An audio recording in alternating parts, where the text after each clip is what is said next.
We are live and shit. Come on. Why is it doing an ag thing? On Twitch?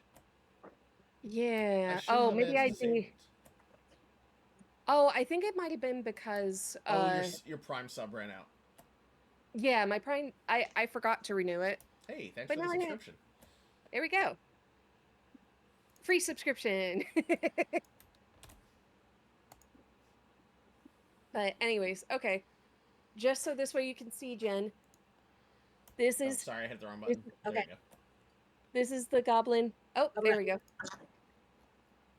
The goblin. sorry, I haven't gotten. Hold on. My And page his takes hood comes off. forever. And he's just the cutest little thing. Oh, I see. How cute. Oh my goodness. Hey, Right. Zio's here too. Hey, Zia. Adorable. Hey.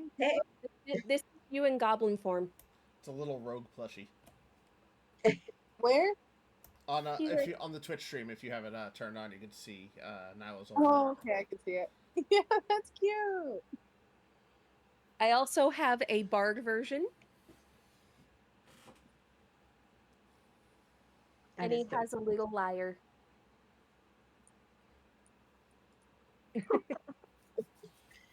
That is adorable. I love them. They are my friends.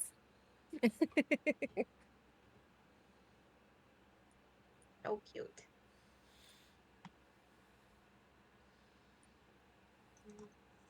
All right.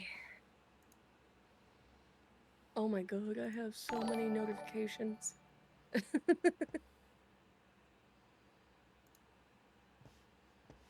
Character sheet does not want to load.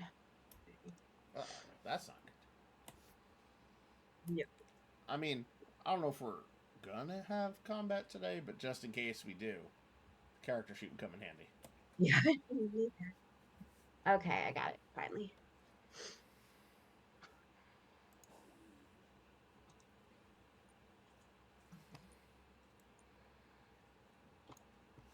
All right.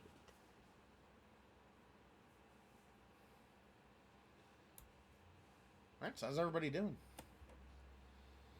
Doing good. Doing good. I know Amber will be joining us later. She's still at work now, so she won't be giving you guys some hints and shit right away. Oh, I'm trying to get some other people to pop on, so Okay. I forgot to do my post like I usually do. Yeah, I did it like an hour ago, so we'll see.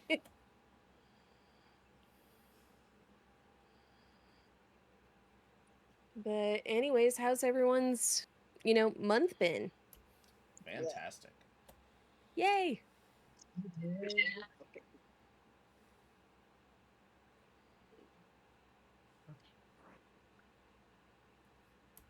And I got to spend like a week in the Caribbean, so I'm good. Yeah, how was Pretty that? awesome. It was great. I did moon a bunch of people on accident though. Oops. So they have one of those flow rider surf simulator things, and I was on it, and I fell off, which happens. But when I got launched in the back by the jet of water, it pulled my bathing suit down. Oh no. And I'm like the whitest person out there. I probably blinded people with my ass. You know what? It happens. It was all good fun. I had a blast. I don't think I've ever eaten so much in a single week in my whole life. Sounds like a good time. It is, it is. Plus we had drink packages, so it's just every time I walk past a bar, I'm like, yes, beer, please. Beer me. So Amber and I were constantly getting drinks, and then our daughter was getting like mocktails and stuff, so she was getting mojitos and mango daiquiris without the alcohol. Nice. Yeah, it was a lot of fun. We're already planning our next one now. Some.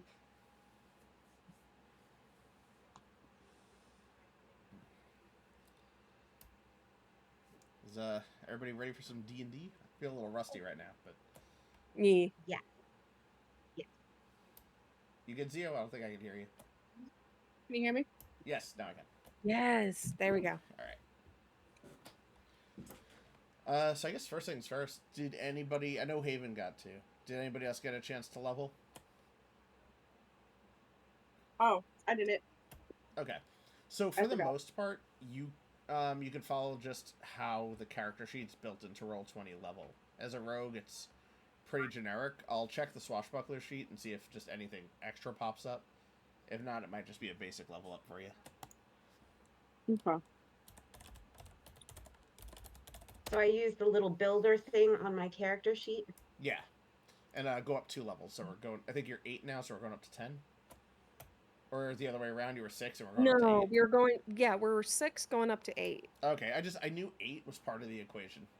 I mean, I won't say no to going up to level 10. No, slow down. Right. Hey, don't knock the hustle. Hey, I don't blame you.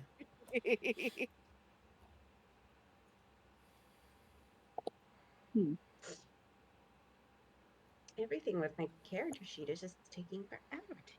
That is definitely not helpful. Yeah, Roll20 was kind of moving slowly for me earlier today.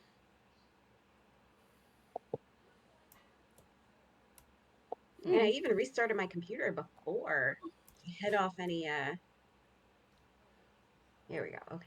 So I know everybody at level 8 gets either a feat or an ability score increase. Mm-hmm. Looking at Swashbuckler, aside from gaining an extra d6 on sneak attack, that's pretty much it. So your sneak attack goes up to 4d6 now. For Zio. And for regular rogue...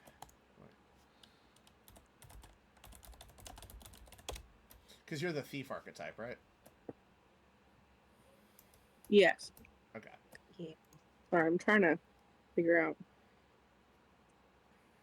Maybe I'll just do it in Beyond 20 and see if it'll switch over. Let's see. Yeah, so you honestly, regardless of what you are, you both get the same thing. So as long as you can get into the character sheet on Roll20, you're good to go. You get an ability score improvement, you get evasion, and your sneak attack die goes from 3d6 to 4d6. Oh, nice. Evasion. Beginning at 7th level, you can nimbly dodge out of the way of certain area effects. So like basically any area effect magic. When you do a dexterity saving throw, that would only cause you to take half damage. Now when succeeding it, you take no damage. I can't get mine to work. What the hell? Let me see if I could open up character sheets, because I haven't needed to. Yeah, it's not letting me for some reason. See, I I got was the just able level to, to no change problem. the number, but nothing else changed, and nothing else is... Yeah, I see you're level 8 now. At least I have Zio's sheet open. Yeah, I typed that in, and then nothing else is... What the hell?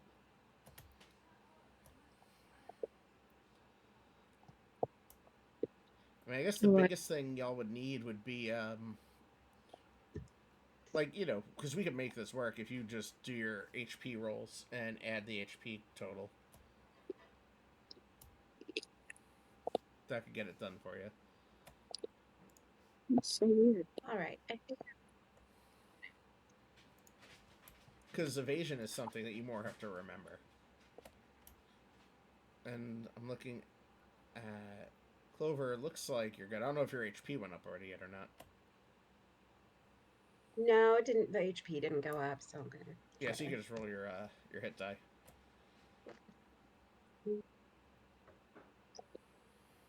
I think I have to update it all manually. Yeah, you might have to do it manually. So for Zio, you have to do it manually because you're using a subclass that doesn't exist on Roll20 without paying for it.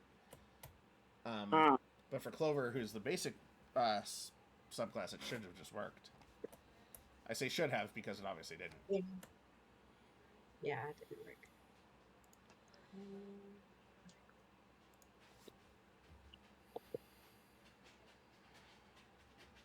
Writing down 1d8.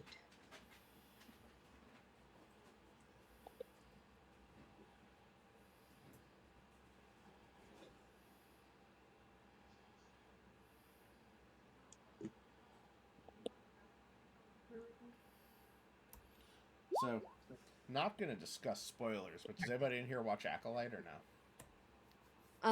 I haven't watched No, the not most yet. recent episode. I've Okay. watched a few. Okay. Just it's probably the best episode of the season and the best fight choreography I've seen from any Star Wars property. Mm. I'm pretty impressed with it. I like the direction that they're taking. Yeah, I mean, anyone who's complaining, they all fit into a certain type. So the go woke, go broke people. Yeah. Like, come on, guys. I don't know. I'm enjoying it. I'm one of those Star Wars fans who's just happy to see more Star Wars stuff come out. I don't really judge it too, harshly. I'm not expecting them to capture the same lightning as they did with the original or anything. Yeah. Like, seriously, you don't need to be perfect. It just needs to be a good story. Exactly. All right. Well, the cat's in here, so we'll see how long that lasts. Nope. Well, mine's right behind me. Cavern cat. What? Alright. Okay, I've got the cat and the dog in here. Awesome. Come here. Come here, baby. Yeah, no, I was telling Haven before this all started, and you guys weren't here yet, but it is so fucking hot in the office, I kind of have to chance it and leave the door open to get better airflow. So we have a manufactured home, and it's got floor vents for the AC. Literally every room in the house is super, super cold, aside from the office. Oh no. That sounds like my apartment. Yeah, it really sucks. And, I thought it was maybe because computers were running, but even without the computers running, it's hot in here. And I'm looking, I have a temperature gauge on here. My computer's not running hotter than 48 degrees right now. Wow. So it's not It's just the air conditioners just cannot keep up. Yeah, just with this one room. Heat. Texas heat is no joke. Yeah, that's very true. A Okay, friend of I'm mine sorry. is Go ahead. I was saying a friend of mine's on business in Dallas now, and they were like, "What is this?" Yeah. It's Texas. Yeah. See, and that's what was weird about being on the cruise ship. So it was like 90 fucking degrees, but this thing is moving 20 miles an hour over the water with no obstruction around it, so you're getting a constant breeze, and it didn't feel 90 degrees. Oh, that sounds lovely. Yeah. Yeah. Like, it was 90 degrees, and I was sitting comfortably in a hot tub.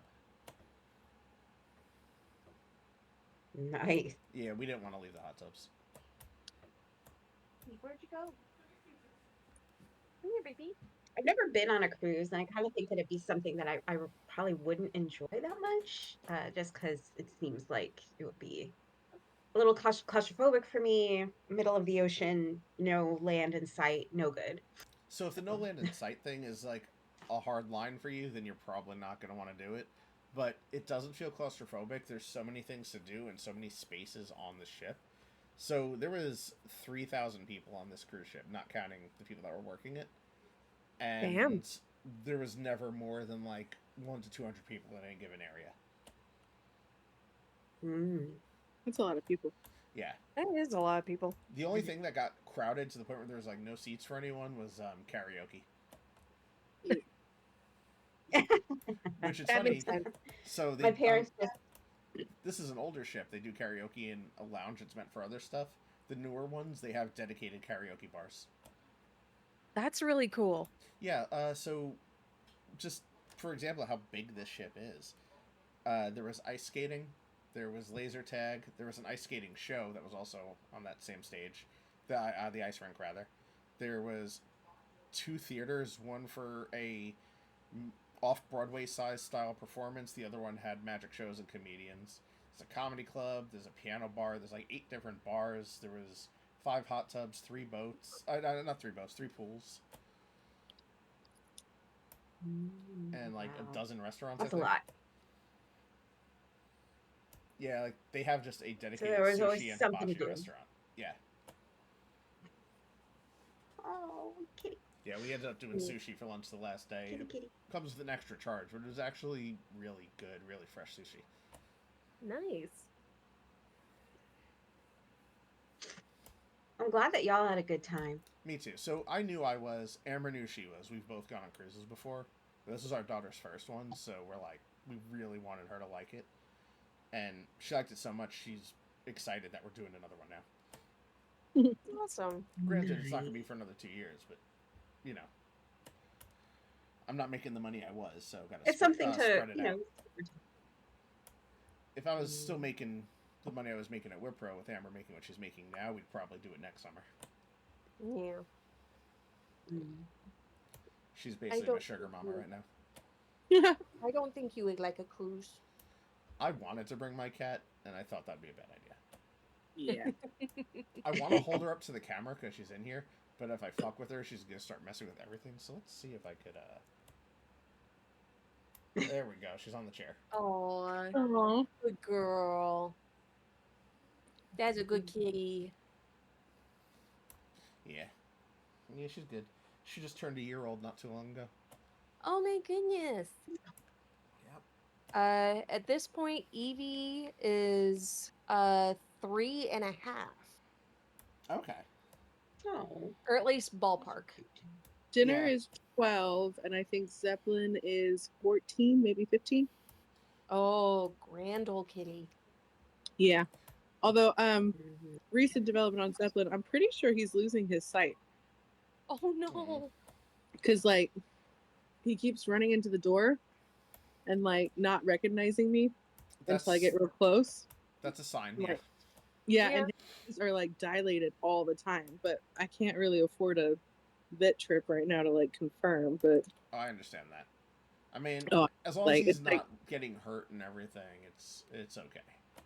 yeah, at first I thought it was just being a Yeah. deity, you know, because like every time I opened the bedroom door, he'd like go the wrong way and run into it, and I'm like, you dumbass. And then I was like, 3 days in a row, maybe there's something going on. Yeah.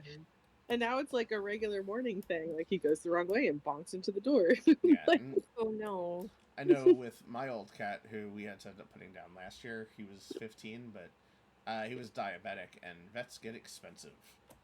yes, they do. Yes. His diabetes was a $300 a month treatment, Oh my Oh god. gosh. and it was And their food is already up. right when I was getting unemployed. Oh no. And I was like, "Fuck it, there goes my savings," because I'm keeping this guy alive as long as I can. Oh, of course. Yeah, he's my OG. Yeah, They're pets are family. They're exactly. precious.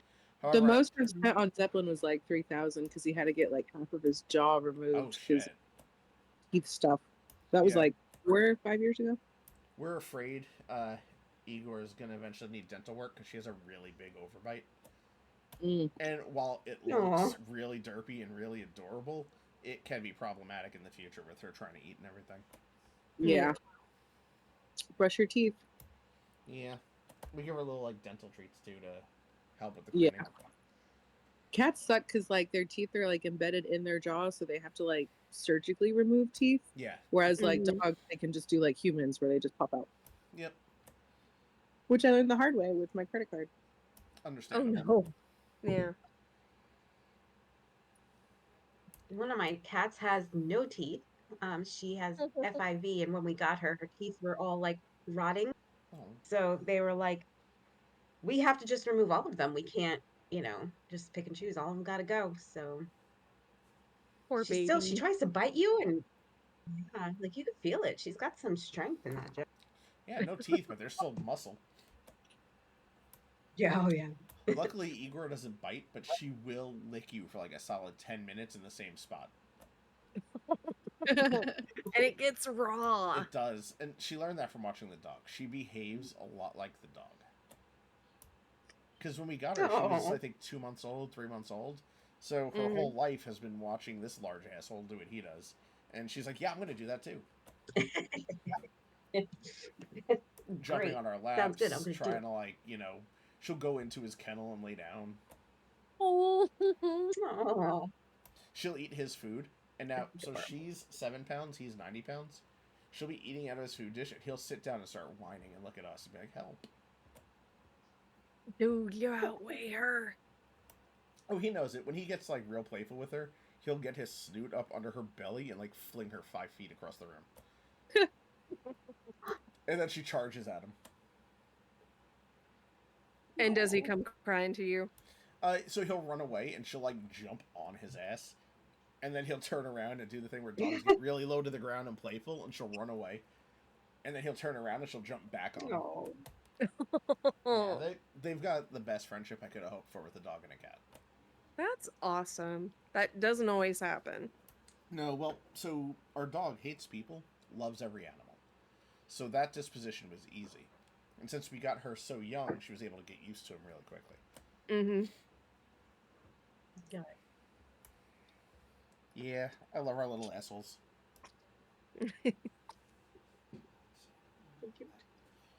But, alright. D&D time? D&D time. Think everybody's got their HP and whatnot? Yep. Alright. yeah, I'm pretty sure mine's not right, but let's go with it. What's your total HP? Shoot, where did I put that? I'm gonna say if it's 59.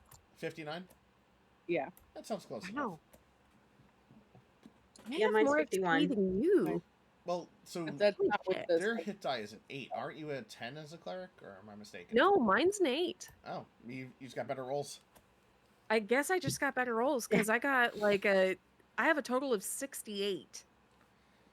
Alright, you're the tank. You with your chain Wow. armor and everything. Yeah, Like I did you're upgrade going in from first. I did upgrade from light armor to medium armor. So not instead of rocking like a little leather vest or something, like Nilo's got a chain shirt on. Fancy. There will Yeah. be He's got the opportunities big- for some more AC to come out of some items. You know I got you guys covered. Oh yeah, for sure. But alright, so let's see. Last session we completed the Raven thing. You got back to Captain Bane tried killing you guys and ended up killing himself after getting frustrated and angry. You met a red robe, and then you went back to the bureau. You already did your shopping and whatnot. And it's and you met Johan. No, not Johan. Fuck. Lucas, the guy that was getting really angry down in the Voidfish's room. Yeah, that was not good Zio vibes. really tried to kill him. And- I had to use my DM godlike abilities to make sure that didn't happen, because he does have some story importance. That's the only reason I didn't let you succeed. If it was like some just random throwaway NPC, Angus would have been helping you cover up the body. Awesome. I You're knew like, Angus. okay, sir, let's do this. Okay. So I did have to throw a little salt in your game just to keep the story alive. That's fair. All right, I mean, and story is important. it's Candle Nights. Well, it's about to be. Ooh. So, it's Candle Nights. It's a week-long holiday celebration, and I'm reading this from the guide. The world of the Adventure Zone is about as pan-religious as it gets. So everyone would just kind of stop doing their own ritual celebrations because it got sort of complicated, tracking who's partying down on what, and everything just kind of organically congealed into one super holiday. So you're having this holiday party, and you got a pretty big living space to host it in, since you guys got that upgraded dorm now. Yeah. And Mhm. the coolest thing about this living space is it's actually at the bottom of the moon base. And you Oh. have your own private elevator leading down to it. And it's just your own private suite, and there's this big glass window Ooh. underneath you, and you can actually look down at Faerun just floating under. Or you're floating over Faerun, but you can see Faerun underneath you. That's pretty cool. That's really cool. Yes. I would love to have something like that. So, you've invited a few guests over, and they're basically what we've come to learn is the essential personnel, people that you see every time at the Bureau. So there's the director, there's Avi, Killian, Angus, and eventually Johan walks up and greets the three of you, and he hands each of you very small boxes. Oh. And so if you don't remember all the names, Johan is the one that takes care of the Voidfish, and he's also the violinist. Oh, I like him. So We all like him. he looks at y'all and says, I hope you guys like it. I've been working on this one for a really long time, and I thought the three of you might, appreciate it and tell your friends about it. And as you unwrap these little boxes, the gift from him is just a very small bronze box with a little crank on the side of it. And Aw. as you're turning it, you hear the song that him and the Voidfish played back and forth to each other. Aw. And So then, it's a little I'm sorry. bronze music box. Yes. And then he looks at you and says, I give you guys each a copy of my mixtape. Oh, Oh, nice. Here I for it. love it. And I believe you guys all got gifts for people. Yes. Yes.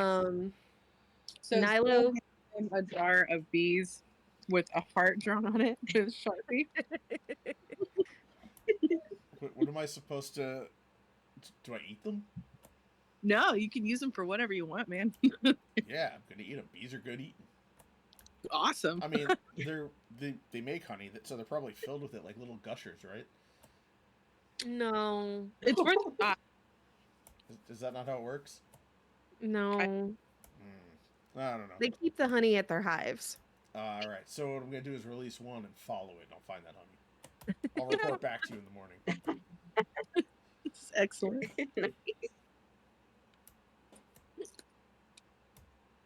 Clover hands over a little felted kitty cat craft that she made. Oh. Definitely assuming I'm not supposed to eat this, but thank you. This is super cute. You're welcome. He pets it and puts it in his pocket. I know Nilo made little tea bags of peppermint tea and made some peppermint candies. Ooh. These I could definitely eat. Sorry, I'm Yes. really hungry. I've been drinking a lot tonight, so this is stellar. And you see him start popping the candies. He's like, this is so good. Mhm. Best thing I've ever had. Nyla would have also made sure to send some down to Clark, as well as like a giant bag of the chai that they mixed up themselves. So unfortunately, after the race, you weren't able to track Clark down. Oh no. Well, I guess I would have seen about hopefully getting it to like the Wave Echo Caves that we saw him last. True. Yeah, I guess you could do some shipping, Yeah. like a Phandalin parcel service or something, or not Something Phandalin, like that. Fenrin. Phandalin no Yeah. longer exists and nobody remembers it, so it's okay. Oops. But yeah. But didn't want to leave Clark out. And of course, there is a giant like dog biscuit for biscuits. Excellent. Biscuit. Cannot leave out biscuit. Gonna pet your dog. Can I pet that dog? Can I pet that dog? So, after y'all do your exchange with Johan, Killian comes up to you guys, and I know you haven't interacted much with Killian. I think the last time you saw her was when she was receiving the quote-unquote false alarm that one of you had used an artifact, and would have ended up trying to chop Zio in half had she realized that Zio was using an artifact. I still think she's really hot. Well, she's right here in front of you in all her, 6'5" orc glory. Yeah, I totally just told Nilo that, leaned over and was stage whispered it. Pat, pat, pat. Hey I'm too guys, late for this shit. I'm not usually much of a gift giver, but here, and she hands you hand-carved, personalized whetstones with your name on them. Oh, cool. She looks at Haven. She's like, I don't know what you're gonna sharpen on this, but this is just my thing. You know what? I do have some kitchen knives that I like to keep sharp, so this would be perfect for that. Excellent. I'm glad Thank you. something worked out. And of course, give her Over. her gifts. Jarbees. She looks at the jar of bees and looks at Zio, and she's like, "You're a real kooky one. I like it. Thank you." And she gives Zio a hug. Aw.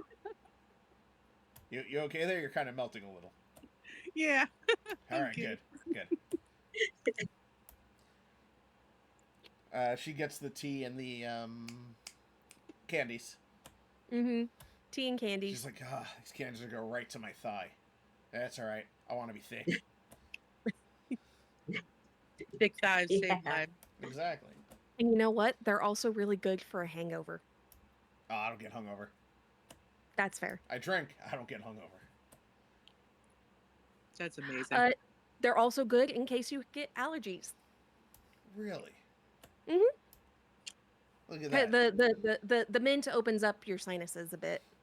It's educational and delicious. It's the definition of. Oh, wait, no. Probably gonna need if you're. And then I'm assuming you give her one of the cats also. Yes, the little tiny felted cat. It looks even smaller in her hands because she's That's just a adorable. large figure. And you see her go really close with her nose to it. She's like, "This is so fucking cute." And she gives it a little kiss. But of course, Aw. the belted cat in like Nilo's hands probably looks huge. It looks like a full size kitten. Yeah. Yeah, if we're gonna make it all, size being relative and whatnot. Who was next on the list? Oh, Avi. If you guys aren't remembering all the names again, Avi is the gentleman who fires you out of a cannon. Cool. I like Avi. Hey guys, well, I didn't know what to get you, but I figure this always works. It's really, really good stuff. And he hands you each these very small, we'll say gifts, and they're wrapped in the shape of what they are. They're those itty bitty alcohol bottles. Nice. Nice. Like airplane size bottles. I love it. Yeah. So, it's not much, but it'll get the job done. Zio's already drinking Thank one. you. You said Zio's already drinking it? Yeah. It's so big. You see Avi take one of the peppermint candies and pops it into his bottle, shakes it up, and starts drinking it. Oh, that's genius. That was terrible. Don't do that. Oh my god. These flavors do not work. Forgot to tell you, this is brandy wine. It doesn't mix well with stuff. Yeah, peppermint won't go super well with brandy. But hey, you gotta find out, right? I fucked around and I found out. That's how you do it.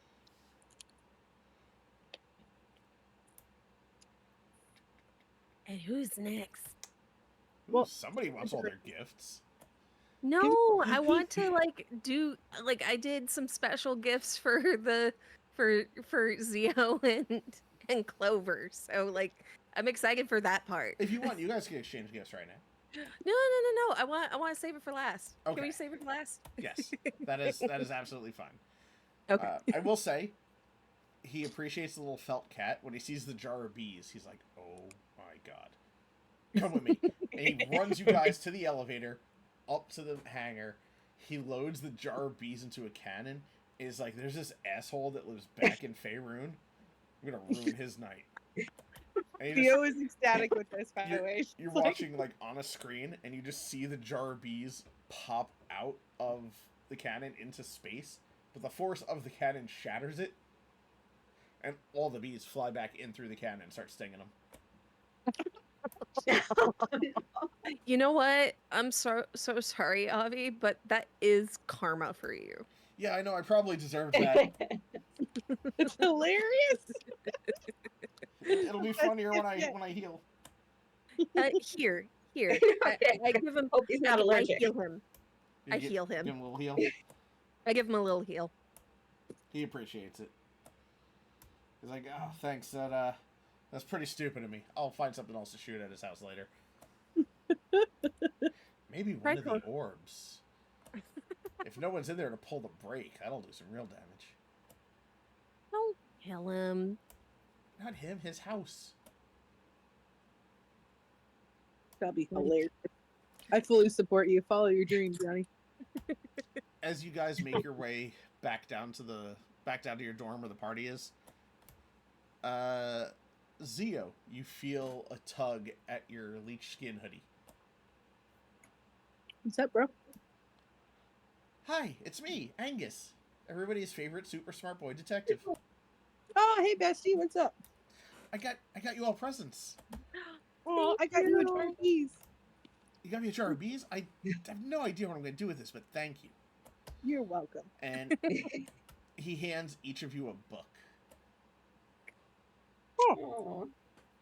What book is it? These books are very formative for me, and they taught me a lot about checking things out and solving crimes and cracking clues, which is what I want to do. I'm a detective, and what it is, it's actually 3 different installments in a young adult mystery novel series called Caleb Cleveland Kid Cop. That's so cute. Ooh, nice. Which is what you saw him reading on the train when you first met him. All right, I'm on volume 2. I'm gonna mark that down. Say what? I know. I wrote that title down. I'm like, that's awesome. Oh, okay. Yeah, I marked it down. I have volume 2. I'll do volume 3. All right, Haven gets number 1. Clover gets number 1. Haven has number 2. No, I have 2. Okay, I'm good. I got it written down. And I'm never going to tell you where volume 4 is. I hit it! Haha! I could Now- talk through that information, but I like you, so it's cool. Yeah. Oh, good. And I make sure he gets like some extra like peppermint candies. Oh, good. I'm a young boy and it's late at night, so candy will be excellent. And he just eats them all. Exactly. Just all of it in his mouth at once. Pat. Thank you very much. You are going to have the freshest breath of us all. I'm already Angus the is- freshest dressed, so it just makes sense. Perfect. Killing it, little dude. Thank you. And around this time, there's one person who you invited that still hasn't given you your gift. They've been kind of hanging out towards the back. They're not usually the most social of people. And it's the director. Figured. And the director walks up to you, and I didn't know what to get you guys. I know you're all very much, well, in it for the money. At least some of you. She looks at Zia. I just wave, like, yeah. So she hands each of you an envelope. Ooh. And Ooh. inside the envelope is 200 gold pieces each. Holy Fuck yeah, shit. director, you're cool. I didn't really think about the delivery mechanism. I don't know why I put 200 gold pieces in each envelope, but I could use a bag or something. Anyway, here's your candle night bonus. The 3 of you put in good work this year, and you got a little bit more than everybody else, so you could sort of be discreet about it. Of course. Thank you. Got it. And I make sure to like grab some of my chai tea to add to like the director's present. So Okay. it's peppermint and chai and peppermint candies. Oh, I clicked the wrong button. Ignore Aha. that. I see that, though. You're keeping real track of your gifts. It's not like Zio is like materialistic or anything. No. And Okay. so around this time, it's getting late. The party's, it's dying down. Mm-hmm. But you notice under a candle night shrub that you have in your domicile, Mm-hmm. a little present with a tag says for Zio, Clover, and Nilo. It's wrapped in very ornate paper, like this very shiny, glossy silver paper. However, it doesn't have a from. It does not say who it's from. Clover, sniff it, see if it smells like anything dangerous. It Cover is smells. food. It's food. It smells just very plain, very just like a clean little box almost. I'm gonna poke it. So you poke it, and it's hard. So it may be made out of wood or something like that. Okay. Do you? Nyla, you're the tank. You open it. Okay. Yeah. Yeah. Yeah. So upon opening it, you see this just like a very fine, velvety, almost like a jewelry box. Oh wow, this is But this beautiful. one thing was addressed to the three of you. All right. So I'm kind of like holding it out so this way we can all see me open it. Not that the Zio and Clover aren't like twice my height. Right? But hey, you're You're trying. doing like I'm the trying. unboxing TikTok thing with the hand behind it, you know? Like, Yeah. Yeah, what the influencers do. I yeah. guess. I don't know. So are you So gonna I open go the ahead and box? open it. Yeah. All I'm right. gonna open it. And you open it up, and inside you see it looks almost like 3 iron-on badges, and they're these dark blue circles, and each of these dark blue fabric circles have 12 more circles inside of them, all different colors, sort of around the outside of the badge, and in the middle is a word that's written in a language that none of you recognize. You can't read, you can't make out what the word is, so just don't understand it. But Ooh, a mystery. tucked between the 3 badges is a note that just says, "For your eyes only." Ooh. I bet it's from Yeah. the fish. You bet it's from who? The void fish. I just picture him like sloshing his way across the floor and slapping it under there. I pictured the void fish as the octopus from Finding Dory. Oh Do you my remember? god. Yeah, right? Like, I don't know why, but like that's the visual that pops in my head all the time. See, the problem with that is he was voiced by Ed O'Neill, so I also picture Al Bundy when I think of that octopus.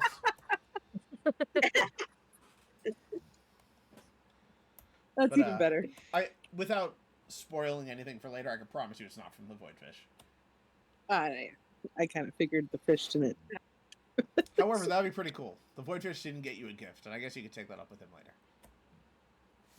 Well, Zio's gonna assume the badges are from the void fish, no matter how ridiculous that theory is. I like it. I mean, this is a mystery that like Nilo would love to research. We gotta tell Angus though, because Angus is the detective. It He'll said for figure it out. your eyes only. It's Oh. Well, rules. I don't know. I don't follow them very well. I guess that's up to Nilo and Clover. yeah, leave it to me. I am trained for this shit. Okay. I assure you, no level of deduction would give you the answer tonight. Oh, I know it's not going to be tonight, but it's just going to be a fun little puzzle in the downtime. Yes, and you'll probably start getting some guesses as the story goes on more. Okay. So while this is going on, you're looking at this, and things are calmed down. You know how you all have your stones of far speech, your walkie-talkies, basically. Mm-hmm. You notice that a stone around Lucretia's neck, Lucretia being the director, I don't know if you remember her name, Okay. starts glowing, almost like a yellow glow. And you can't really tell what you're hearing because it's muffled and staticky, and all you hear over the pendant is, "Lucretia!" And she stands up and immediately turns around, and she whispers gruffly into the necklace, "How did you get this frequency?"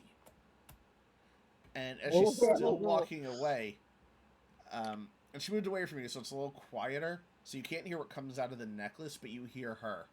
"You did what?" And she walks even further from the crowd and seems to be having a very intense conversation. You think it's her ex-boyfriend, y'all?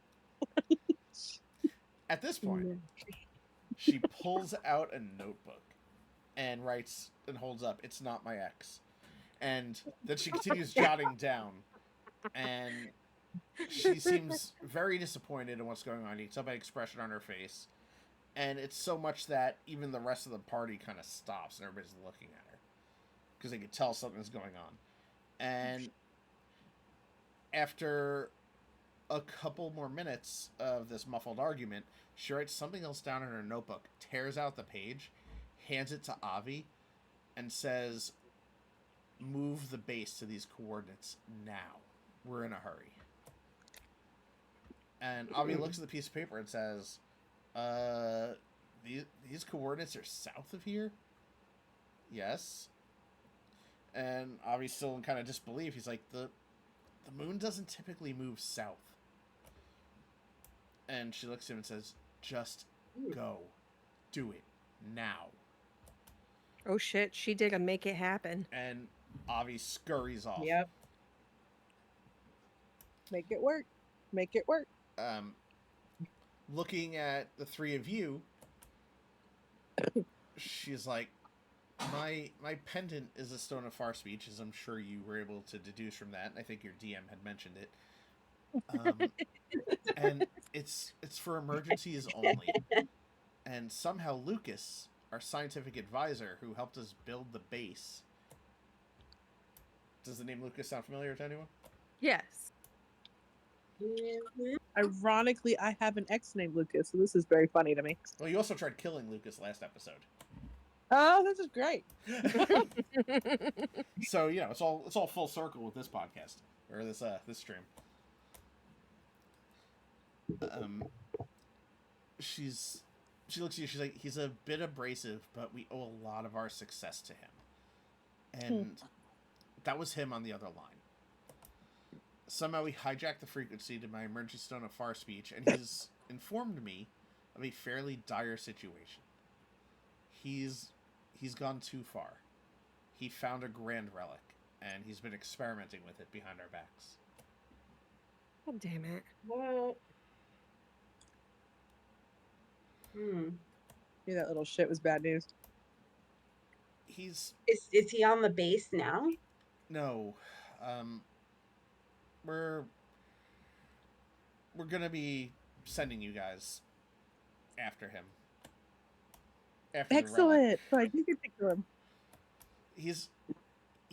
I really don't want you killing him. Ugh.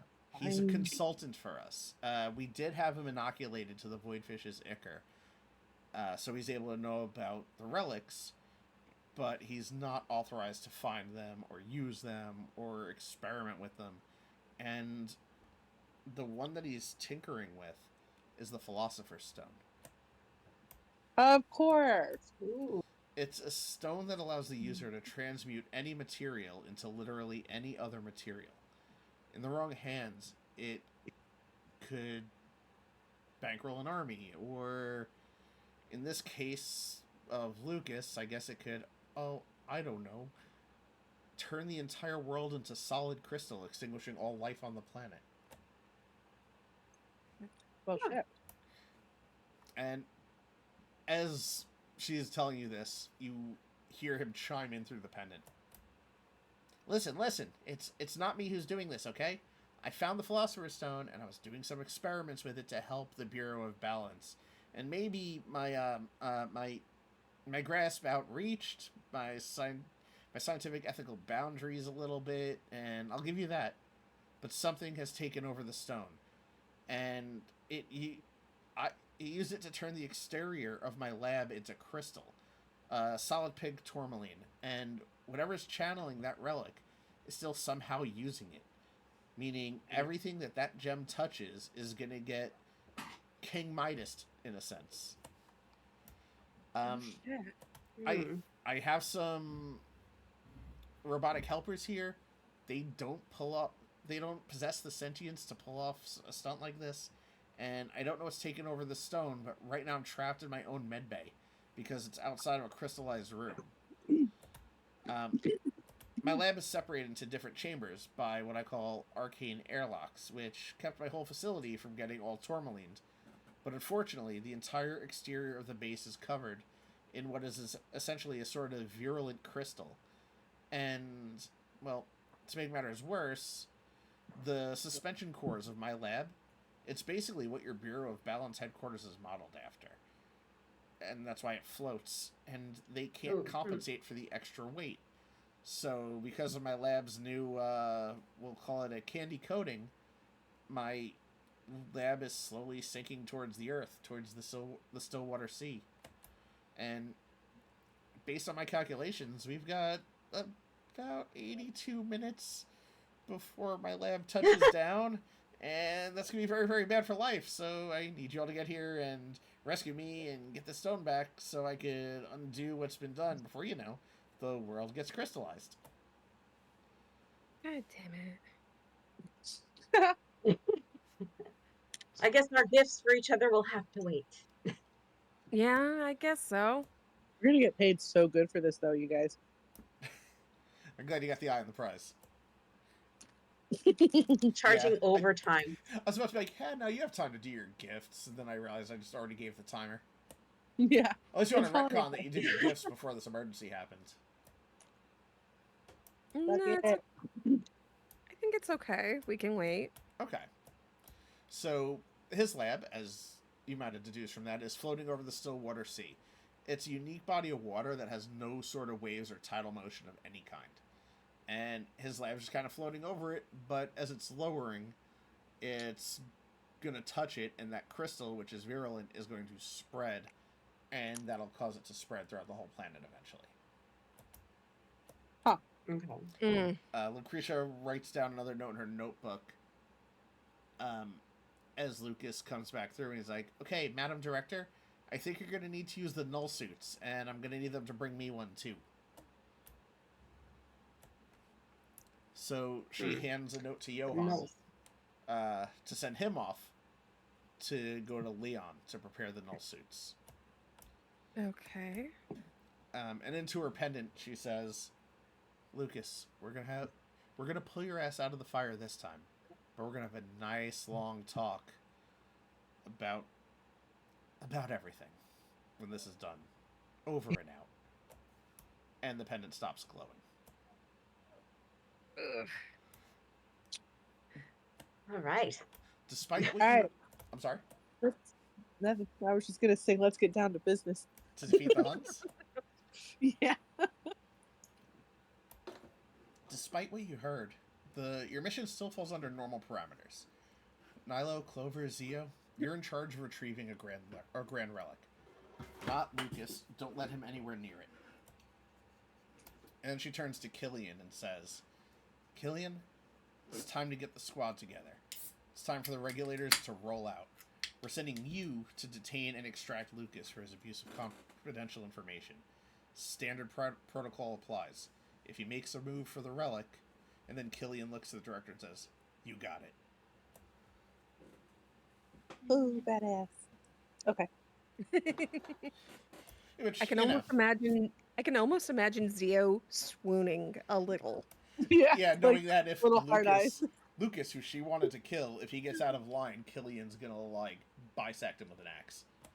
That's so cool. Yeah, see? She's in here for it. So Killian walks out of the room, and the director looks back to the rest of you. I know him fairly well. We worked together to found the Bureau of Balance. I wouldn't be able to do the things that I do if it weren't for his scientific innovations. And, everybody on this planet, to some extent, knows of the Miller family. They're a long lineage of inventors responsible for most of the technological advancements in our world. If you've ever been on an elevator, you know the Miller family's work. But if he's using this stone, it would be pretty bad for, anybody, and apparently anybody other than the three of you, who seem to be the only ones capable of resisting the thrall of these relics. It would be bad for anyone, but the fact that he's already using it at least a little bit means it's probably too late. You have to stop him and bring him to me so that I can... And she gets interrupted. A small figure bursts into the room, wearing some goofy-looking armor. He's carrying a big light-up toy candle, and he just starts dancing. And he's like, Davenport, Davenport, Davenport. And the director looks at me, Davenport, read the room. And his head goes down. He's like, Davenport, and he just kind of walks out. Before he walks out, I'm sorry. Before he walks out, peppermint candy. Davenport. He really is. Yeah. I want to give him a charm piece. Give Davenport. Davenport. Davenport? Trust me, bro. You might need it. Yeah. He looks at the fuzzy cat, and looks at Clover, and gives you a big smile. And then he has the jar of bees, and here you say you might need it. And you see him hold it in one hand, and he salutes you with the other. He's like, Davenport! And he marches off. I love that little pop. Oh, he's great. So, the director just instructs you to head to Leon the Artificer's chambers, which is, where you usually get your gashapon items. Yeah. And Marching on. Leon, he pulls this tarp over this large object in the corner of his room. It's a large cylindrical tank. It kind of looks like one of those big 360-degree X-ray machines at an airport. Interesting. And I don't remember the voice I gave Leon, so fuck it, I'm just going to speak in my voice. This is very exciting. We've never actually gotten to use the null suits before. This was actually an invention of Lucas's own creation, and these suits allow you to cancel out a particular school of magic. So in this case, transmutation. Okay. And he looks at the note the director gave him and says, all right, 3 of you pop in, and we'll get this thing rolling. What color suits you want?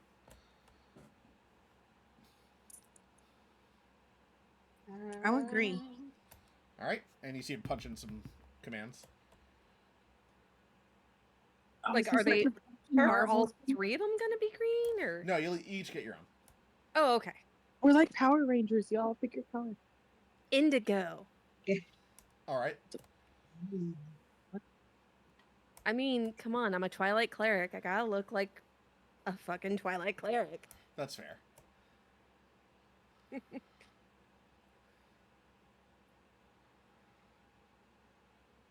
Clover. Clover. Oh, I said I mentioned purple, but Oh, okay, it might have I don't gotten know, I washed think out. I we're- didn't Yeah. hear it. All right. So he punches that out, and he hands you all these plain white suits. That the best way I could describe them is they almost look like the fucking weird things from Among Us. It's Oh, just fuck like it's a yeah. full body coverage with just like a visor in the front. I love it. And you walk into the chamber, and the door closes behind you, presses some more buttons, and you all get sprayed with this stuff. First thing that happens is you notice that your suits are changing the colors that you wanted. Yes, that's a little Among Us emoji sent to the chat. Yeah, I sent it over Discord because there's no way to really port it over to Twitch. And nice. when you get sprayed with this, you also notice on the wrist there was this little meter that was in the red, and now it's filled up green. And now that it's filled up, he lets you know that with this, any transmutation magic that tries to affect you or any of the belongings you brought to the chamber. By the way, you had your weapons on over the suit, just for retconning that, because I forgot to tell you that part. Anything that got sprayed will be impervious to transmutation magic. Also, the suit is extremely durable, but try not to let it get punctured, because you, inside the suit, are still vulnerable. But the suit itself will provide you protection from transmutation magic as long as you're still wearing it. So, after equipping your suits, they went on over your armor, but you still get the benefits of your armor and everything. But yes, you look like just little Among Us people in your own chosen colors now. There's so much Among Us going on in Discord. I mean, I had to do the size differential for, like... It's kind of funny because yours is all tiny. So that's nice. That works. I mean, it works. And as you get out of the chambers, I need all of you to make a Constitution saving throw. Oh, God. Okay. Okay. Wait, where's my... Oh. Oh. Nice. 20, 11... Sorry, I gotta scroll all the way back up to You're the good. top. There it This is the first time you've had to roll in like 3 weeks. Oh, nice. All right, so Nilo and Zio, you're fine. Clover, you feel nauseous because the speed and trajectory that the Bureau base is moving just got to be a bit too much for your stomach. You don't throw up or anything. You're just feeling a little queasy. Okay. No negative effects. I just wanted to throw some more shit in there. But because it doesn't normally move this quickly throughout the night sky. Like, can you open like the visor and close it again, or is it just one solid? So you can open the visor, however, you don't want to do that once you're down near this crystal. Gotcha. I 'Cause was this- about to say, like, hey, Clover, you could eat one of the peppermint candies, and that could help with your nausea. True, you are still in the base. That's true. Okay. Clover grabs a peppermint candy. And the way I Thank you. imagine these peppermint candies, it's like the soft peppermint, like mints. Okay. Not So- like the so hard they candies. just- Not the hard ones. They're like the soft ones that dissolve real nice in the mouth. Okay. Those are pretty damn good. Like I really like those. I would love to learn how to make them, if I could. I'm sure there's recipes online. We live in the internet age. Exactly. So that happened. All right. So you're then instructed to head down to the hangar, which is where you usually go to get into those orbs that get rocketed to the planet. And you get to the hangar, and you notice that the back of the hangar, instead of just the cannon, it's been opened up. So you ever see those large military helicopters that open and it creates like a ramp downward so they could kind of run out and jump? Or they could Yeah. send vehicles out of it to Mhm. parachute down? So it's open like one of those. And you actually notice that seeing out in front of the night sky, it's a pretty bad winter storm. It's snowing really hard. And at the edge of this dock, you notice two gondolas. And standing next to one of the gondolas, you see Killian, who's also wearing a null suit. And she has two accomplices with her. One of which is a dragonborn woman. Slight dragonborn looking as far as dragonborns go, so they look very, very human with just some dragony features. Mm-hmm. And Hi. you also see a dwarf, just a short, stout figure, but you can't really see his face because of, the glass helmet and everything. And Killian motions for you guys to come over to the gondola and says, "Oh, I wanted you guys to meet the other regulators, my squad. This is Carrie Fangbattle," and she points to the Dragonborn and says, "She's a rogue, and she's damn good at what she does. Rogue-like stuff." Mm-hmm.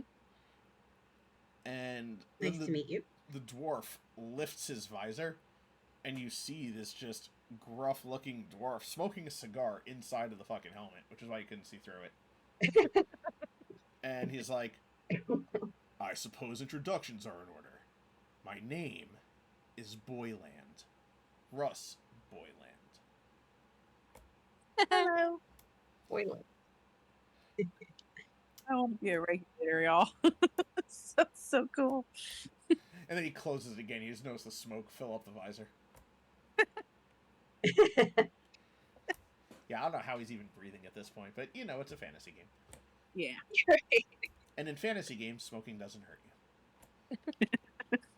Or you don't need oxygen when you're inside a very confined space with just smoke everywhere.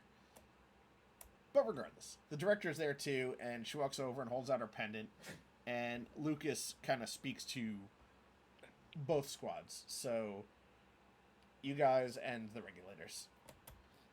So there are a few points of entry that you can conceivably get into the base through, but your best bet is the conservatory. We've got a pretty big skylight there that was open when everything went down, so you should be able to get through there pretty easily. And once you're inside, just start making your way to the center of the facility. You'll find the medbay where I'm holed up, and I'm in the main elevator lobby, the same floor as the conservatory. So just go through some of my lab facilities, and you'll get there. And you could also, if you could power them down as you go, you'll actually be able to free up some spare power that get channeled back into the suspension cores to buy us more time floating. Okay, that sounds like a good plan. Then Angus chimes in through your Stones of Far speech, which you have tucked away inside your suits, but they're still accessible. Be careful in there. According to the psych profile I've drawn up on what the director is telling about Lucas, he's a pretty reckless individual, and I'm willing to bet his experiments aren't above board safety-wise. Okay. And at that point, Noted. Thank you. Carrie, the Dragonborn rogue, says, "All right, guys, time to roll out. You ready to get busy living, or get busy dying. And she just does a backflip into the gondola. Okay. So, Zio is in love with this whole entire interaction. I'm sorry? Zio's in love with this entire interaction. Like all of them. It's a very animated crew that you're interacting with right now. So you're all sitting in your gondola on this like makeshift dock that's hanging out of the bureau hangar, and sitting across from you is another gondola with a regulator crew. And the Bureau of Balance has moved through the night sky to the point where it's about 50 to 60 feet up from the ground and 30 feet above the laboratory of Lucas Miller. Oh shit. So you're getting your first look at the lab now, and from what you can see, it's similar in scale to the Bureau of Balance lab, which was the prototype for the headquarters. And the base you're currently stationed in is... the base where you can currently see, it's covered on the outside in pink crystal, but you could also see the opening that he wants you to go into. And there's starting to be a lot of snow that's accumulating on top, so it's kind of like spiky snow, because it's, building up on the crystals on the outside of the ship, which is also weighing it down a bit more. And unlike the Bureau, which has all these, like, outdoor areas too, his entire lab is sealed. So it's a bunch of domes, like the Bureau, but there's no, like, outside, no other doors in. Right now, as far as you can tell, especially from the way it's crystallized, the only way you can get in is through that skylight. Well, shit. Okay. And the director walks up to the six of you, because, 2 gondolas, and says, well, now we've had to get kind of creative with your approach. We can't have you connected in any way to his base with our base. So, let's say we attach ropes. You can't rappel down, because the rope touches the crystal on his base. The crystal's going to climb the rope and get our base. And we can't have that. Yeah. So we cast a bit of a levitation spell on both of these gondolas, and we just kind of gotta hurl you down there. I mean, Okay. sounds like a plan. So yeah. I'm not gonna do it though. Avi's gonna do it, but he's just gonna kind of aim and push, kind of like we're throwing a lawn dart. And I'd be lying if I said this was the safest thing, but these null suits took quite a while to get together, and we've only got about 36 minutes left. Oh shit. Oh, okay. No. So Avi goes behind the regulator's gondola, grabs the back of it, and just gives it a running push off the edge like he's about to do a bobsled, but he doesn't jump into it. And he pushes the gondola off, and you watch it very slowly, very diagonally, start moving through this winter storm. And Avi comes up and grabs the back of your gondola and says, "You guys ready to go? Yeehaw! Let's get on. Get on up. It's fantasy bobsled time." Yeah. I don't know why I added fantasy to that part, but anyway, bye! And he just shoves you off into the abyss. And it's terrifying because, you're free falling. It kind of feels like you're sinking slowly. But you're very well aimed, and you're heading right towards the skylight of the conservatory. And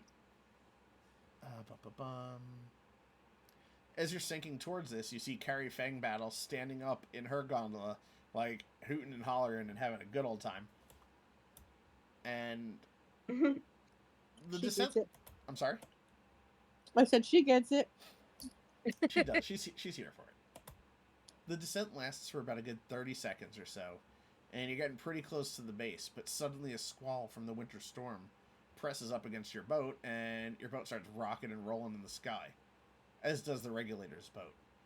And you actually see them get more altitude, like the boat's picking them up, or the storm's picking them up and throwing their boat off of the trajectory.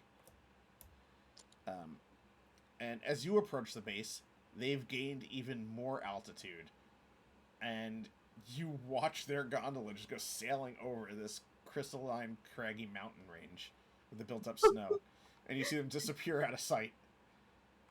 While your boat gets rocked a little bit, you kind of skid and halt across the top of the dome, and it's precariously teetering over the edge of the hold to the conservatory below. and as soon as your boat touches down, it turns to crystal. Oh wow.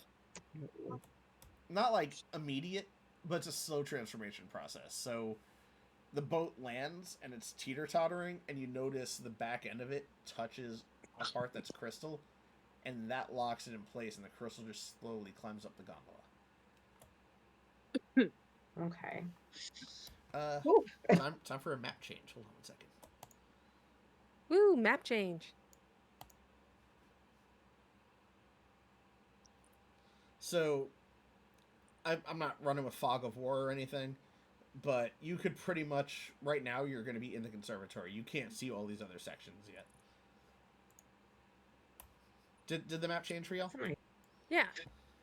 Mm-hmm. All right, so yeah, you're all in the conservatory, and as far as you can tell, you cannot see these other sections. Okay. Okay. Well, we gotta try to get in there. So yeah, you're not actually in yet. You're still on top. So as you can see down this hole now, it's about a 30-foot drop down to the conservatory. It's a pretty cavernous room, and you can't see much from where you're at. But from what you can tell, the conservatory was at one point filled with all these towering trees, and they've now been completely crystallized. All the belongings that you have with you have been treated with that same stuff as your null suits. So even though you and the suits got hit by the crystal as the boat transformed, you're fine. Yay. Okay. Yay. And I'm sure one of you has some sort of basic adventurer's pack, so I'd recommend Yeah. if you had rope, you could tie it off to the gondola and rappel down Now's the to river. time. I am willing to sacrifice my rope.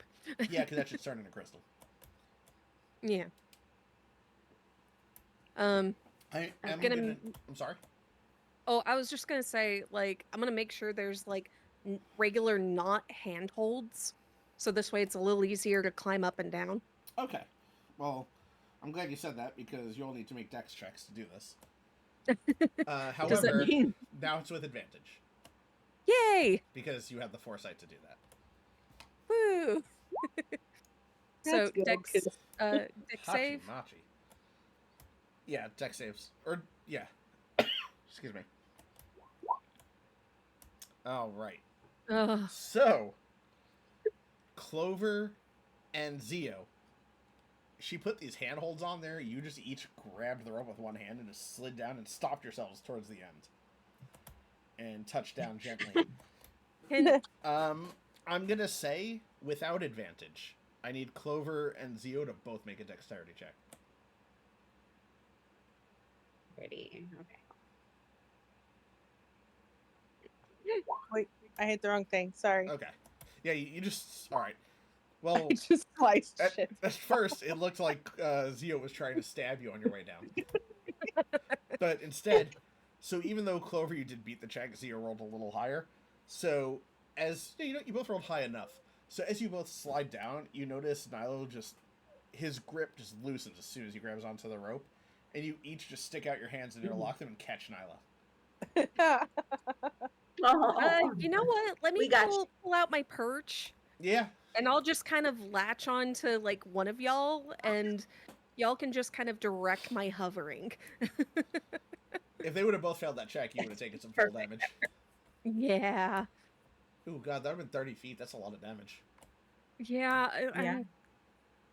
Here, perch. I am perched. Yes. Oh, Now you were can good. fly too. So Well, the flight is now limited because of the heavier armor. Yeah. Oh, yeah. Like I'd have to use steps of night. Yeah. Which that's can't- was it once per long rest or twice or something? Steps of the night is specifically a bonus action number of times equal to my proficiency bonus, and I Oh, okay. regain expended uses when I finish a long rest. So, so long as I have a bonus action, Okay. And I can- it's equal to your proficiency bonus, so you should have 3 uses then. yes. Next level, it'll be 4 uses. That would be really useful. All right. So you've made it to the floor of the conservatory, and as you can see, it's an artificial forest of these crystalline trees now. and you're surrounded, but you can see two paths from where you landed. You see a path out of a pond that has also been crystallized, and it's just a big pink clearing now, and literally just everything in the room's been crystallized.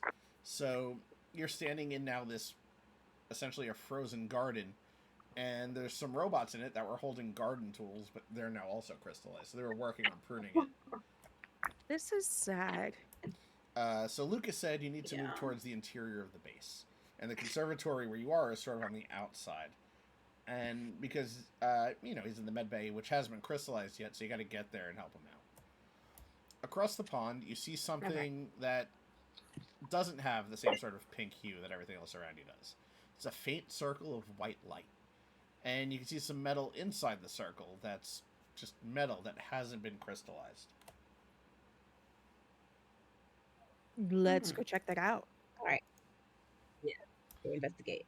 As you make your way across the now crystallized pond, you hear what, and this is the term that Griffin used when he did the DMing, so I'm going to continue using it. You hear almost like this, not necessarily static, but he referred to as a crinkle tinkle, like in your head. It's almost like a scratchy, like a twinkling noise in a way. It's almost like a consistent hum, and it starts to get louder. And eventually, it starts forming a melody. It's forming a sort of music, and it sounds like it's coming from a loudspeaker, but there's no loudspeaker. It's resonating through the crystal. And you can hear it. And eventually on top of that hum, you hear a voice. And the voice sounds weird. It doesn't sound real. It sounds synthetic. And son of a bitch, I meant to have this link pulled up. Hold on one second, please. Yeah. Hold, please. It's cool. I'm in my kitchen pouring a beer. I was like, please don't tell him, have him say something like, roll instigate initiation. Because, like, I'm not there. I mean, I would have held it off for that. Okay. Oh, Evie, if there is a table that you are not allowed to be on, this is it. Cavern Tat, you do not want to turn into pink tourmaline. Don't. Pretty. You don't. You be All the right. prettiest little thing ever. So I sent a link to Discord. Don't click it yet. Wait till Zio's back, because I'm gonna play it over the stream during this. I'm coming. Okay. No, you're fine. Blood out of my face. Ugh. There we go. And let me know when all three of you are ready to hit play on this, because this is what you hear coming through the crystals. Okay. Will it play over the broadcast? Only mine should. Okay. Okay. I'm back. All right. So I'm just gonna hit play now on mine. Let me know when y'all are done listening to it. Okay. I will read the lyrics out after. It's a little hard to tell what they say. Okay.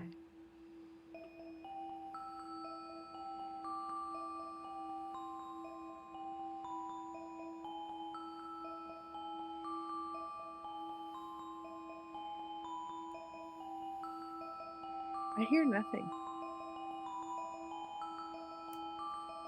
Did you hit the play button? Oh.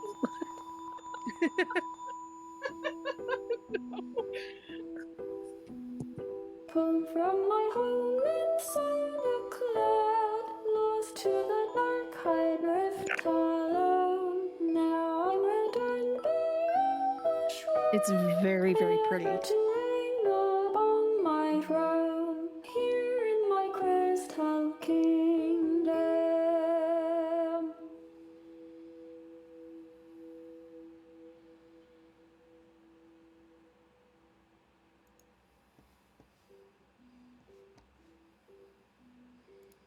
From my home inside a cloud, to the dark I drift alone. I'm returning back on the shore, never to reign upon my throne. Here. All right. I did hear somebody's for some reason. Oh, sorry. Oh, you're fine. Yeah. Me. But so Yeah. everybody's listened to it now. Yep. Yeah. Yeah, So It's I very completely pretty. understand. yeah, I really like it. And the lyrics were pulled from my home inside a cloud, lost to the dark, I drift alone. Now I've returned beyond the shroud, ever to reign upon my throne, here in my crystal kingdom. Hmm. Oh. It sounded almost melancholic.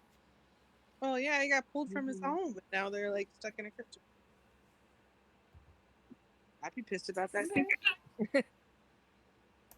And so yeah, as you all hear that, and it fades just kind of as quickly as it came, a rift appears in the air directly in front of you, and it's not very big. It's actually pretty small, about the size of a tennis ball, and it just kind of it's a small tear in the fabric of space, and from that small white light you originally saw, a little ball of light pops out and drops onto the pond that you're standing on. And then shit gets weird very quickly.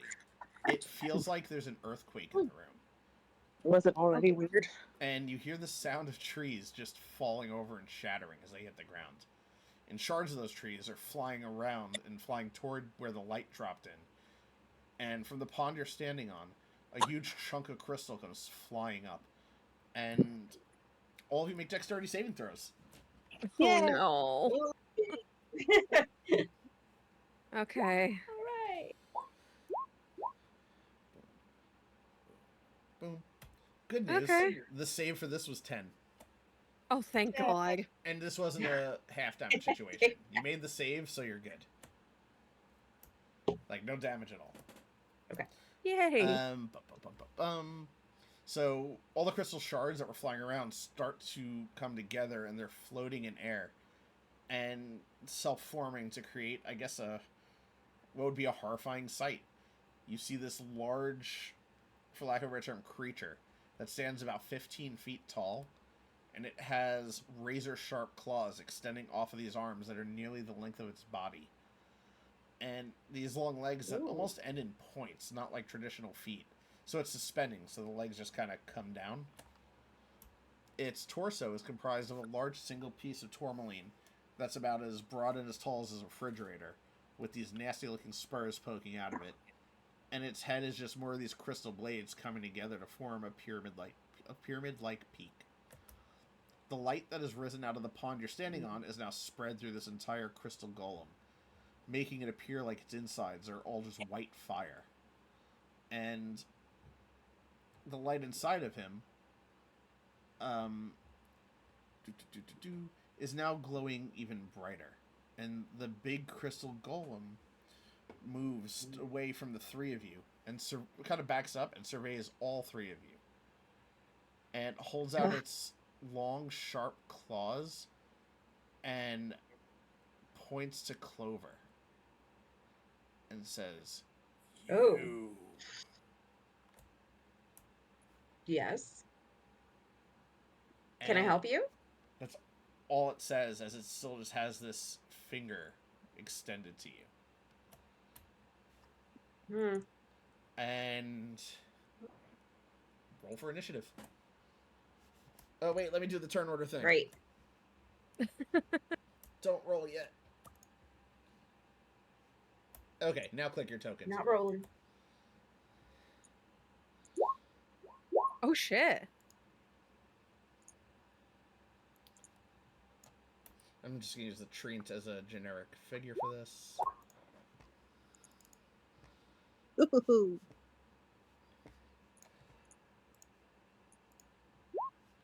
So the treant is actually the crystal golem.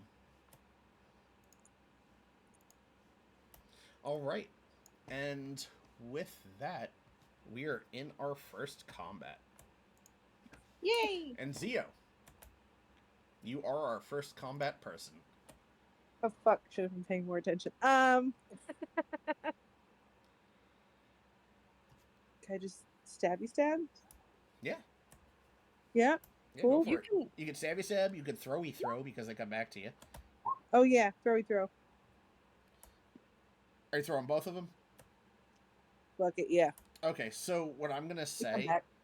is, since you're automatically rolling advantage, because that's just the way we have it turned on, your first roll is your main hand and your second roll is your offhand. Okay. And in that case, both of these hit. So click your damage button twice.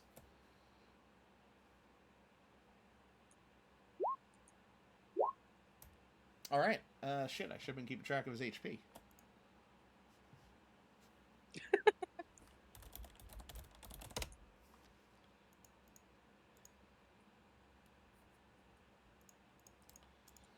I will say that was a hell of a first turn. Yeah. Especially because Theo Um, wasn't paying attention to a lot of this. Like, However, that 13 damage is actually only 7 damage. damn. Ah,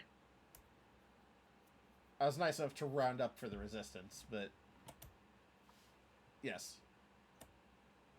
And with that, was there anything else you wanted to do? No, I'm good. I'll wait for everybody else. All right. The feathery angel is up. Yeah, every gosh. Okay.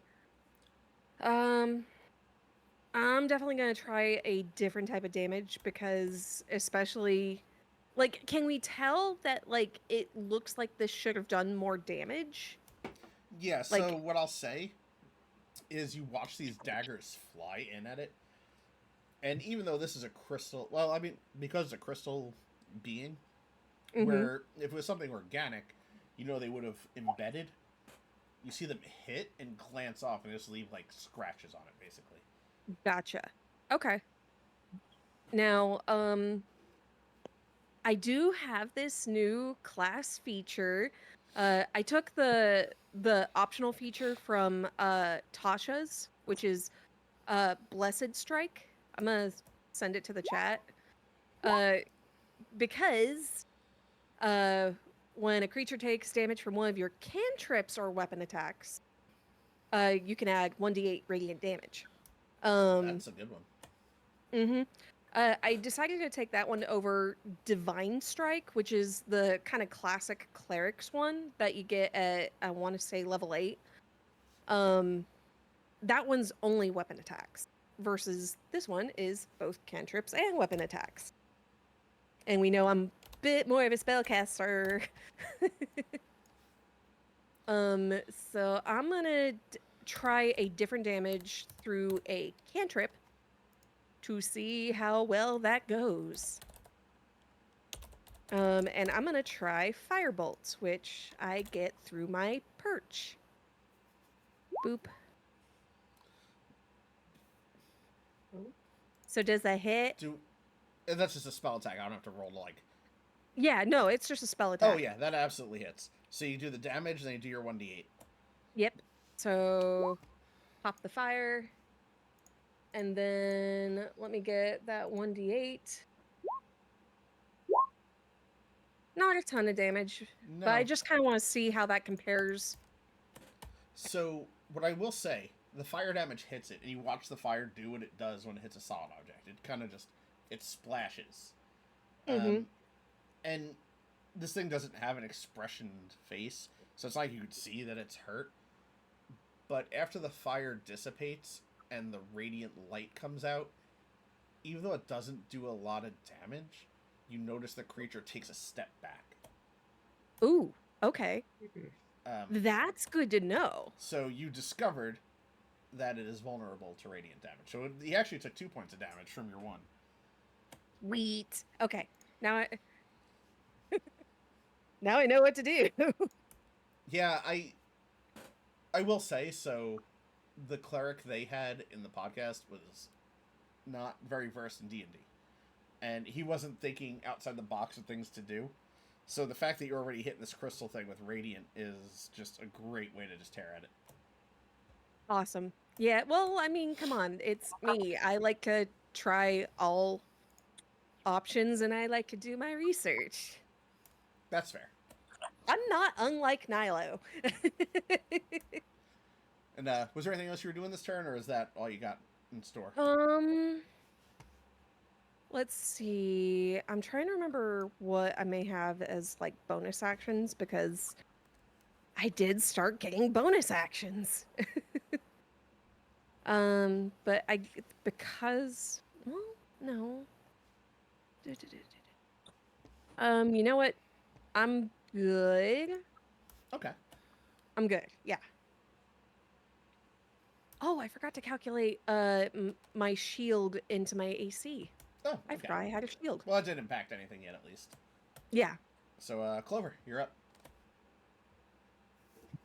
Okay, so seeing that daggers or crossbows probably won't, I'm going to try my cestus of slumber. All right. I can wear that over my suit, right? Yeah, we'll say that was on and it got sprayed, so you're not going to worry about it getting crystallized or anything.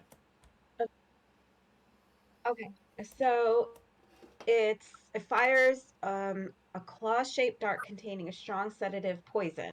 On a successful attack, target must succeed DC 12 plus Dex mod, Constitution save, or fall asleep for 1 hour or until woken up due to damage or an ally.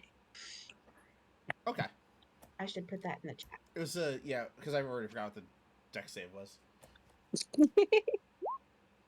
Oh shit. DC 12 plus your dex mod. So, what's your dex mod? Probably a 4 or 3? Dex mod is 4. Okay, shit. So, he's got beat a 16. And I'll let you know right now, he is not very dexterous. He does have the same dex as a treant, so it's -1. But Excellent. first, you got to roll to hit. Okay. Okay. All right. Do I just roll? Okay. If you want to stupid make question, it 'cause more it's not- streamlined, you could roll your ranged weapon and use that as the attack. Okay. Okay. Let's see. What did I do? I'll do my light crossbow. Well, that hit. I feel so dumb. So, let me. Oh, because of your shield? Yes, no, I've been forgetting to calculate Hey, for my shield The this important entire thing time. is nobody's died. Now I'm really hard to hit. And he failed that. And for some goddamn reason, these things are not immune to sleep. I thought about I taking. was wondering. I'm like, just hold it. Yeah, I thought about taking a creative liberty that this weird celestial crystal golem wouldn't be sleepable, but I'm going off of the monster appendix that was provided with the materials here, and it's not listed. Oh damn. So, all right, he's asleep. Nice. Awesome. And it's his And- turn, we so have you him just hear asleep for an crystals hour. snoring. Yes. So realistically, he is no longer a threat because the amount of time you have left in this base before it collapses is you'd be dead before he wakes up. Yeah, so let's boogie, let's leave him alone, and let's boogie. Okay. Agreed. So you see there's 2 rooms. Now, I'm sure you guys can see on the map that certain rooms have question marks on them. Yeah. Those were never used in the podcast. Oh shit. So what I'm kind of going to do is make it so those doors are just permanently locked, because they're not the path to where you need to get. Gotcha. So you do see one that says research materials storage, but the door looks like it started to crystal over. And then you see one that says the magical world of elevators. Willy That you Wonka. Love can it. open. Love it. That's Willy Wonka, isn't it? Not necessarily. All right. Well, if we can't get the one door open, let's go through the door we can. All right, so you all Go. head into the magical world of elevators. I almost grabbed the Trant and brought him in there.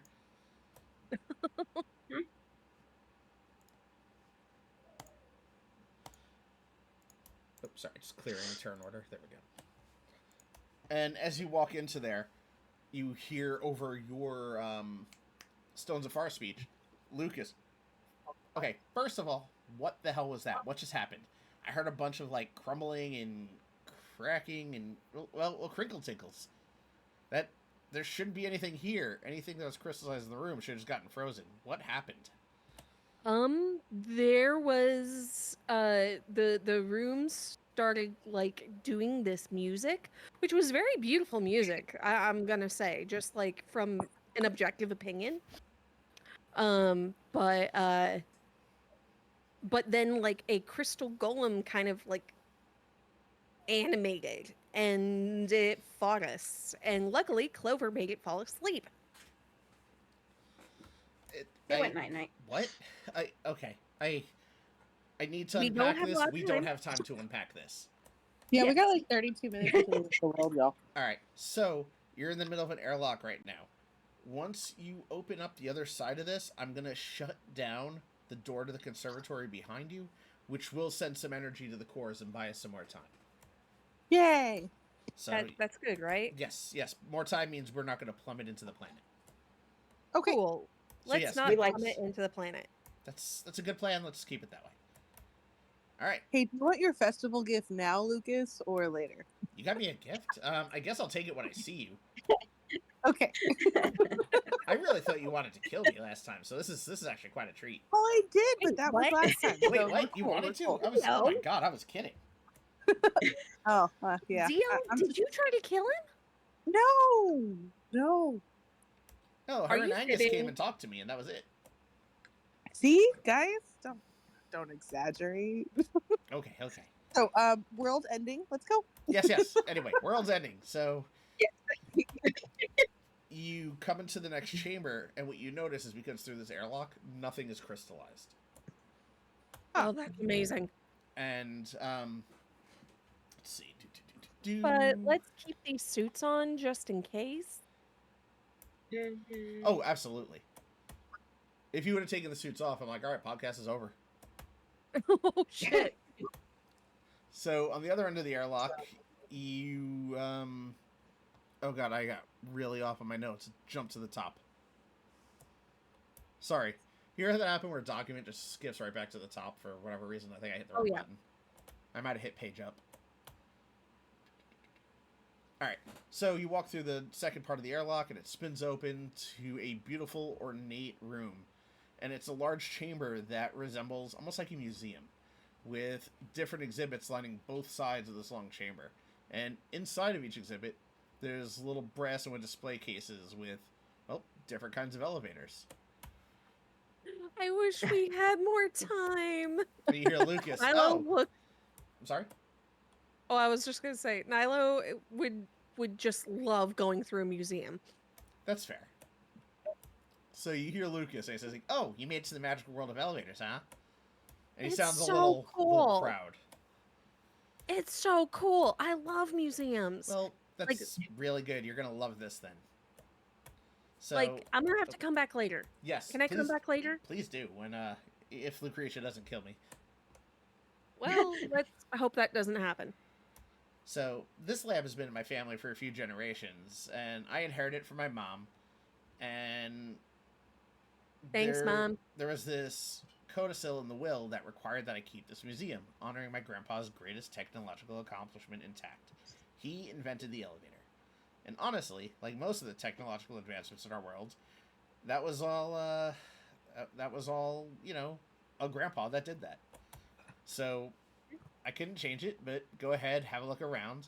You might learn a little bit something about elevators. And yeah. So he's actually giving you a little bit of freedom to look around right now. I'm gonna hustle everyone along. I'm just like, hey, I mean, we only have 30 minutes, so we can come back later. So you're in the magic world of elevators, and Mhm. there's 2 rows, and just you see elevators featured in each exhibit in chronological detail of how this invention was brought into the world, like how it evolves. And there's little plaques and description next to each one. The first one is just kind of a crude bucket with a thick rope, and it has the year 1469 DR Roman Miller, which you could intuit was Lucas's grandpa that he was talking about. Clearly, this does not look like the safest elevator in the world. It is just a bucket. And it looks to be hundreds of years old. And as you're near it, you actually see 3 cockroaches scurry out of the exhibit and Yeah. go past your feet. Ew. You know what? No. Cockroaches will survive us. I'm just- pretty they just sure do. Men in Black had it right. They're not. Yeah, they're aliens. And the cockroaches begin to run past y'all's feet. Zio leaps into Clover's arms. Okay.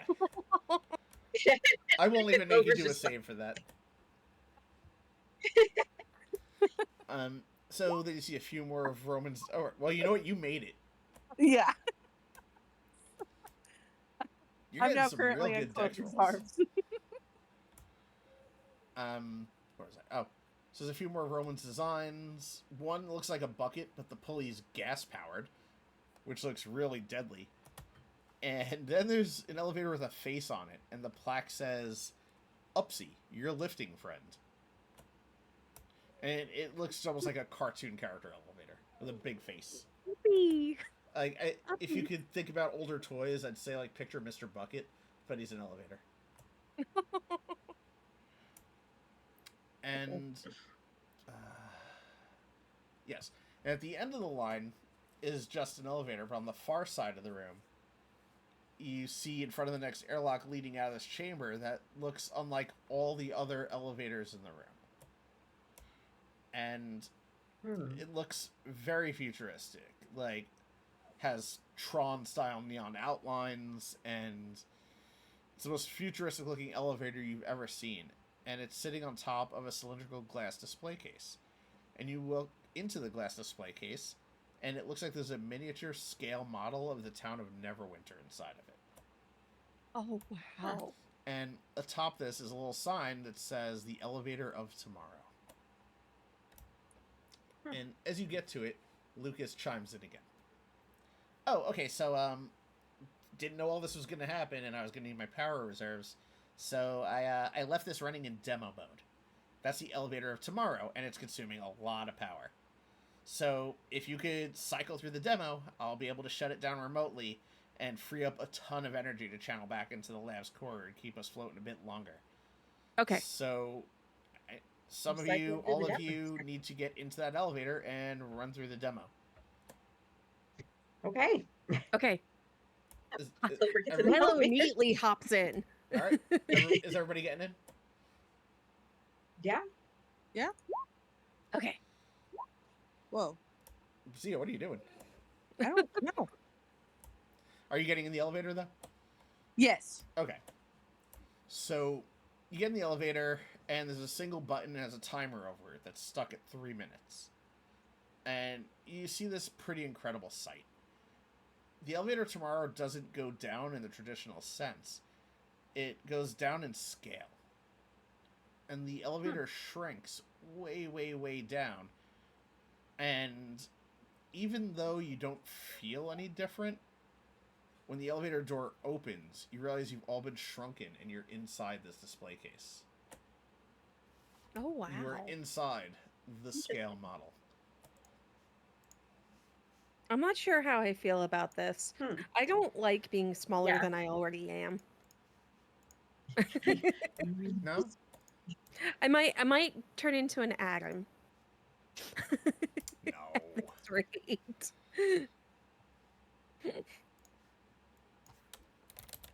Hey, my character sheet just did a thing. What do you do? What? I don't know. It like crashed and did like this weird white line thing, and then that button popped up, and so I just reopened it, and now my hit points are at 76, and that seems wrong. Whoa. Do you remember what it was before that? It was like 58, right? Yeah, 59. I just fix it, right? I can just. Oh, I just fixed it.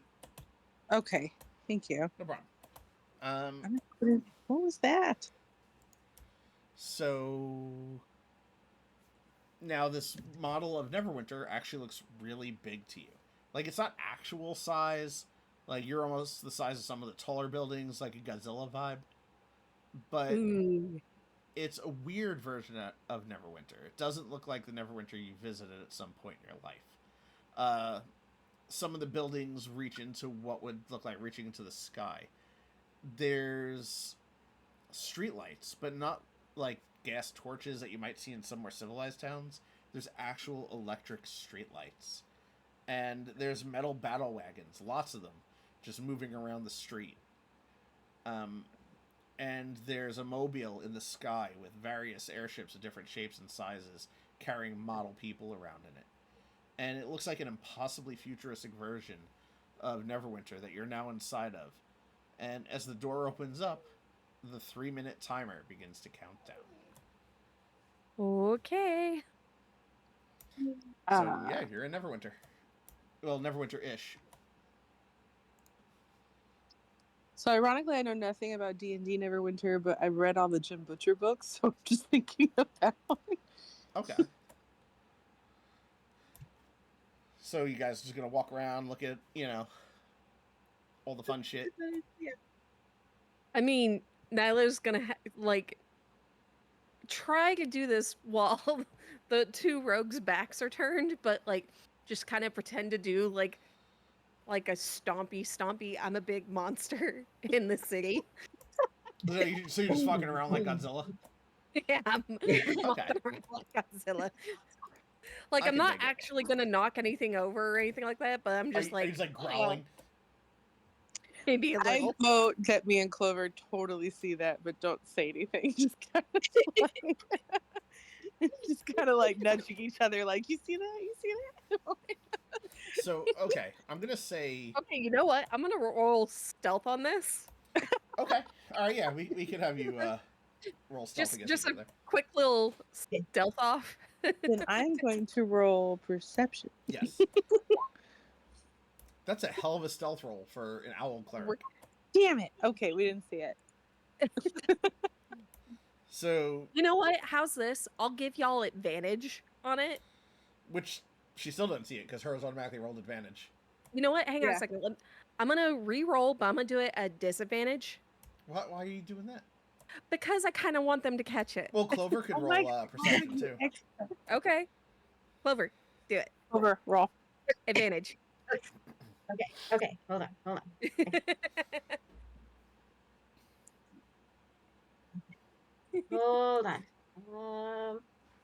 on. What check was this again? Hold on. It's perception. Yes, perception. Oh my god. I'm gonna roll again just to try to roll lower. I got this because this is actually gonna make it more fun. Okay. All right. So now I actually just need, because Nyla's distracted, I need Zio and Clover to just roll without advantage, just regular perception check. So your first roll will be the one we honor. Cool. So Clover, wow, you rolled the gamut on that one. But Zio notices over the tops of the buildings, you see 3 what now look like very large cockroaches coming over the top. Oh my god. And they look down at you, and you kind of see their pincer little fucking ugly teeth just like clicking, and they start making their way down the building towards the 3 of you. So, and these cockroaches are about the size of a small vehicle compared to you. Oh, no. And what I will say is we're going to take a little break and then roll for initiative when we get back. It's so gross. So I'll say take 5 to 10. We'll meet back for what happens. Okay. Okay.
Dude. Okay. So you're gonna laugh at me, because I did a very silly thing with the cat. Um, so What happened? in spirit of what we just did, I was doing the Godzilla like kind of like little stomp and hands thing at the cat, and Evie was just like gave me a look. It's just like, you are so fucking crazy, and ran off. Oh, that reminds me. I have a cute. That is When I walked adorable. out in the living room, dinner was asleep on the couch, and it's really cute. So let me hold on.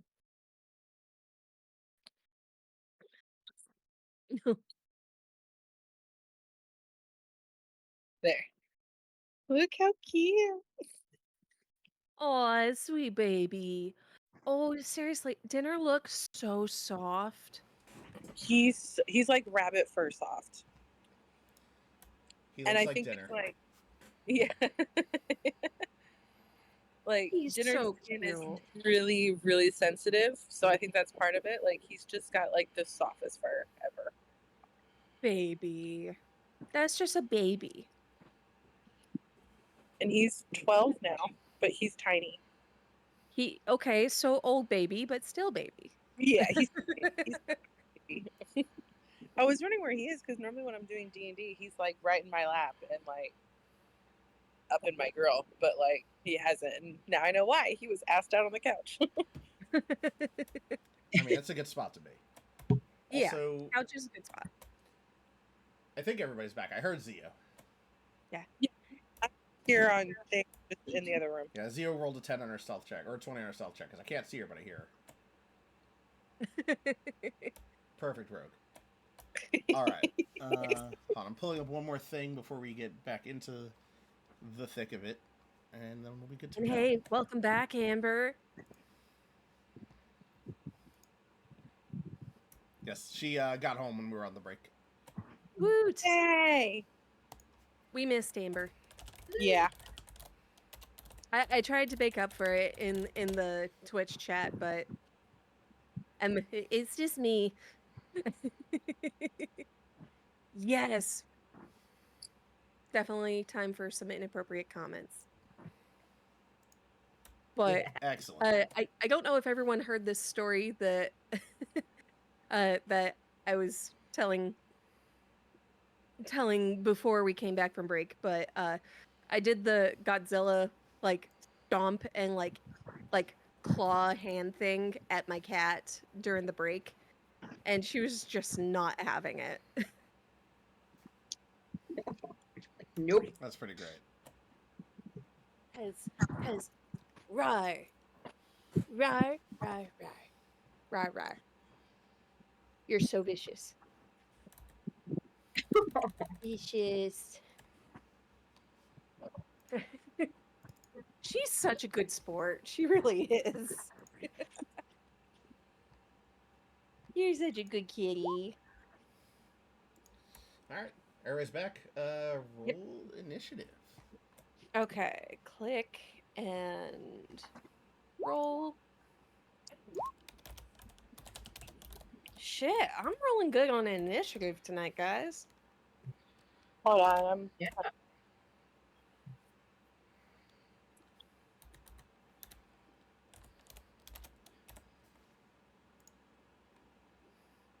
Yeah, that's a decent initiative right there.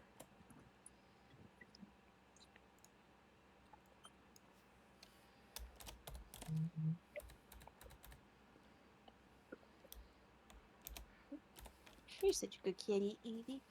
There you go. Oh, you can go see what your dad's doing? Yeah. All right. Cavern Tat's gonna go fuck off. I'm done. Yeah, I think she did the Godzilla thing and was just like, Mom, you're insane. I'm done. I am done with you. Gonna go see what else is happening. Exactly. But the reason I like do crazy things with her like that is honestly to make it easier for the vet to handle her. Yeah, So Yeah. we the quote unquote abuse Iggy, but that's just so she's put her through all sorts of bullshit. exactly.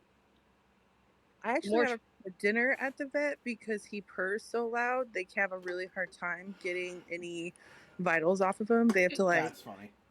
tap his nose and make him really uncomfortable to try and get him to stop Aw. purring because like he just loves attention from everybody. That's cute too. All right. So Zio rolled even higher on initiative. Yeah, I'm just killing it. On And initiative. so these 3 cockroaches are descending. Zio, you're the only one that sees them. Do you let everybody know real quick? Yeah, Zio screams. Okay. Roaches. So yes, Yeah. 3 roaches that are probably about the size of a motorcycle relative to you. Just Yeah. So even bigger relative to Nyla. Shit. Well, I guess Nyla relative to a motorcycle is still someone relative to a motorcycle. Yes. So whatever's pointing out in the podcast, they stepped on the roaches when they first saw them, Oh. or some of them. So that would have reduced the I fight. mean, But you got I 3 mean- roaches. yeah. I mean, I didn't think, regardless, I didn't think Nyla would step on a roach. No. Now you're an owl. Would you have eaten a roach? Not really. Like that kind of crunchy is not pleasant for me, Okay. but Crunch when you're not expecting it is never good. exactly. Yeah. Like if I want something crunchy, like I'm going to go for a potato chip. That's a Okay. good crunch. All right, that's fair. Well, anyway, Zio, you're up first. There's 3 cockroaches, so we'll call them A, B, and C, or 1, 2, and 3, whatever you feel comfortable with. Okay. I'll go for shooting 2 of them. Are you gonna throw a dagger at each? Yeah. Okay, so we'll treat it like we did before. Since you automatically roll with advantage, first roll is first throw. Second roll is second throw. Oh, Damn. and because you screamed, you're obviously afraid of these roaches. Because you did jump into Clover's arms the first time you saw them when you were normal size. Your fear, you just whip both your daggers out and miss. And you're like, you scream and they come back to your hands.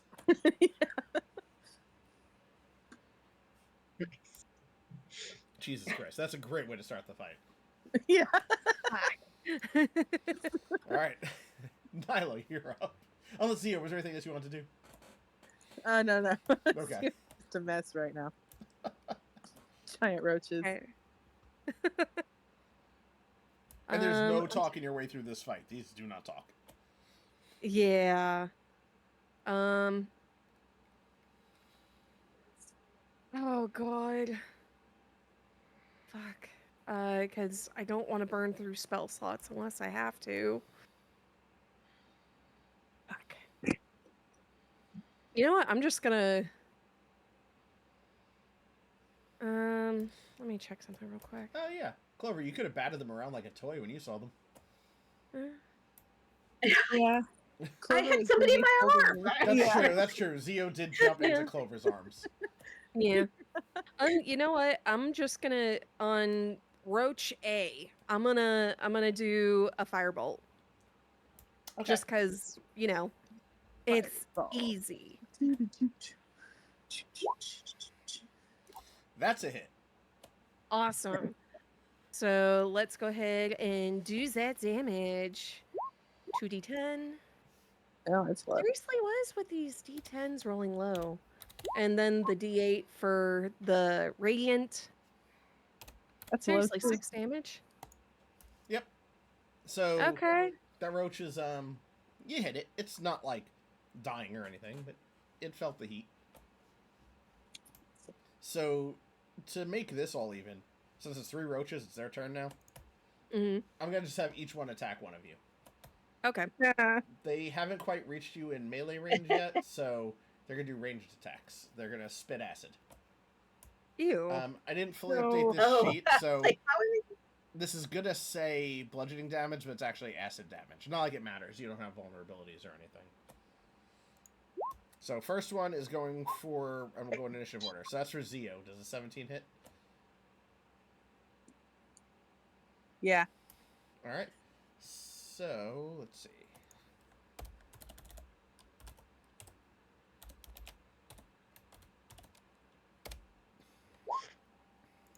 11 damage. Second one Alright. is going to go for Nyla.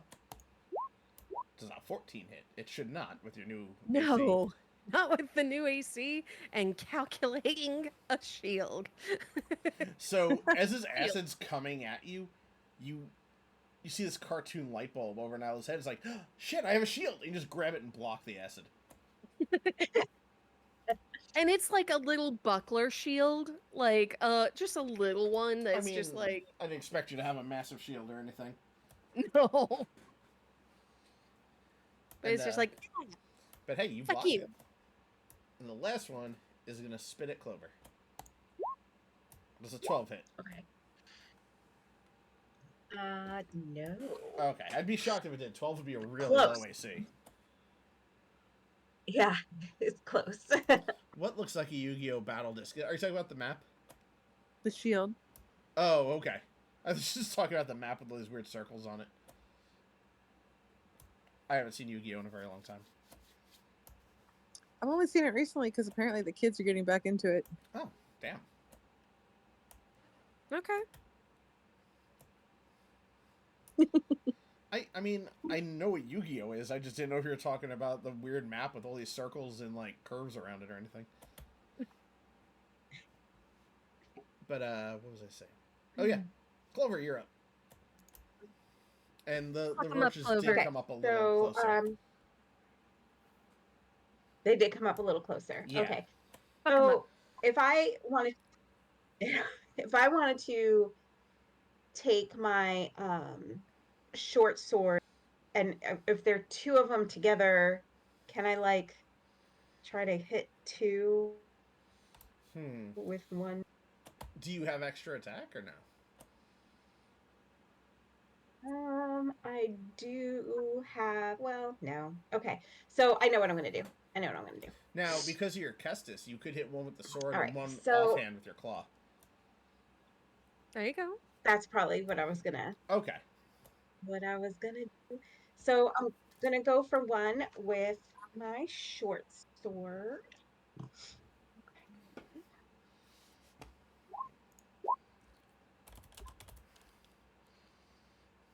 Does a 9 hit? No. Boo. Sorry, 9's not going to be a really low AC for anything. Can I use my bonus action with Cestus and then I'm sorry, say that again? can I use bonus action for my Cestus? Yes. Yeah, so that could be a bonus action offhand attack. And I guess for that, you could just do a melee attack. To, Yeah. you know, or you have unarmed also. I think you could swing that, and then we can just calculate the damage. Yeah. Shit. That does not hit. Okay. I can't believe we're getting okay. our asses kicked by Ooh. roaches. Yeah, this is a rough little roach fight. All right. I guess that's all I can do. Just we're trying. You are trying. And she's right. Roaches survive nuclear blast, so, you know, you're not a nuclear blast. Zio, you are up. Alright.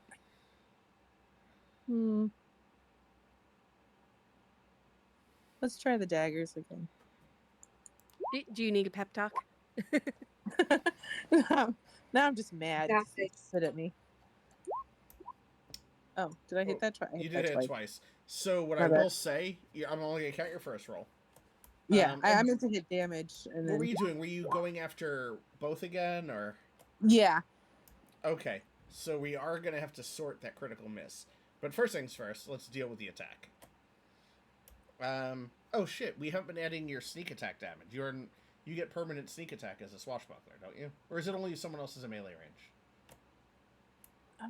No, swashbuckler. It doesn't matter if if there's flanking or not, because they get the sneak attack damage no matter what. Like, Okay. kind of. Because with this. Huh. Oh, wow. That's really high. Was that the 4d8? That- Yeah, it said 4d8 sneak. right, No, okay. 4d6. Fuck yeah. Or 46, yeah. So you actually did, was it 31? Yeah. Yeah. All right. So were you attacking A, B, or C? I was going for A and C, and I figure A will be A will be the the first hit, hit. and C will be critical fail. All right. Good news. So with That's that, really you like throw burning away. you throw your daggers, and it's almost like with your main hand, you're really focusing your aim, and with the offhand, it's an afterthought. Yeah. So you throw with your main hand, and your dagger goes right towards the roach's face, and as its little like pincer fucking mandibles are open, the dagger goes into its mouth. Damn. And you threw it with such force, you see it sail out the back end. And this roach just drops. And your second one, however, I need you to roll a D100.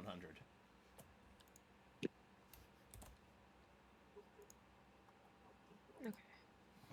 I just pulled up the info on the swashbuckler sneak attack, and I'm gonna drop it in all the places. There we go. Okay. Thank you for that. I'm really good at looking up shit.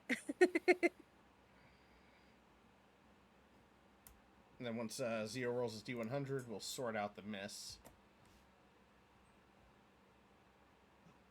Donate me. Yeah, because everything's. Well, it says 28, All right, let's but I see. signal things. So I don't know if you can see it.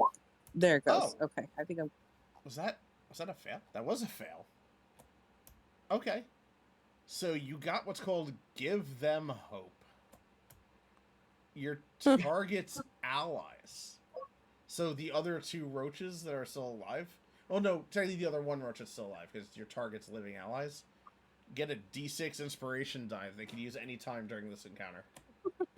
So you basically gave Roach B bardic inspiration. Oh, no. God. Oh boy. All right, Mel, you're up.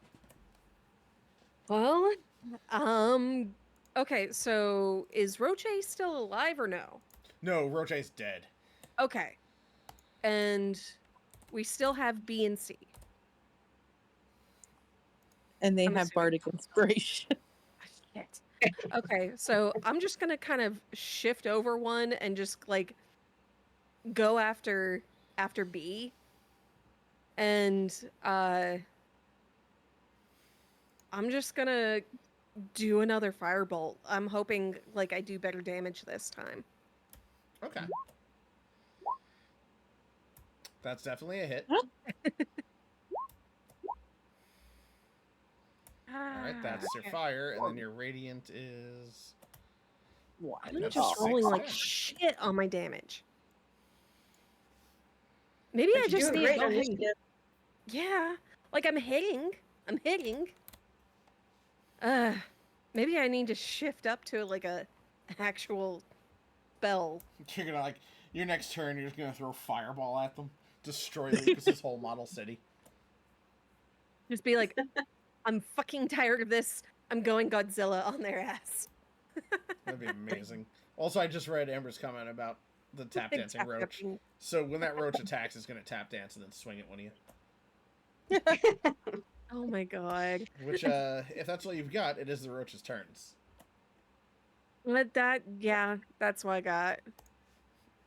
Alright, so Roach B, feeling inspired, gets up on its hind legs, and it's going to use its inspiration for this bite attack on Nilo. It is currently as afraid of Zio as Zio is it, after seeing what happened to the other one. So, it uses its inspiration, it doesn't matter, because I'm pretty sure 21 hits. Yeah, 21 hits.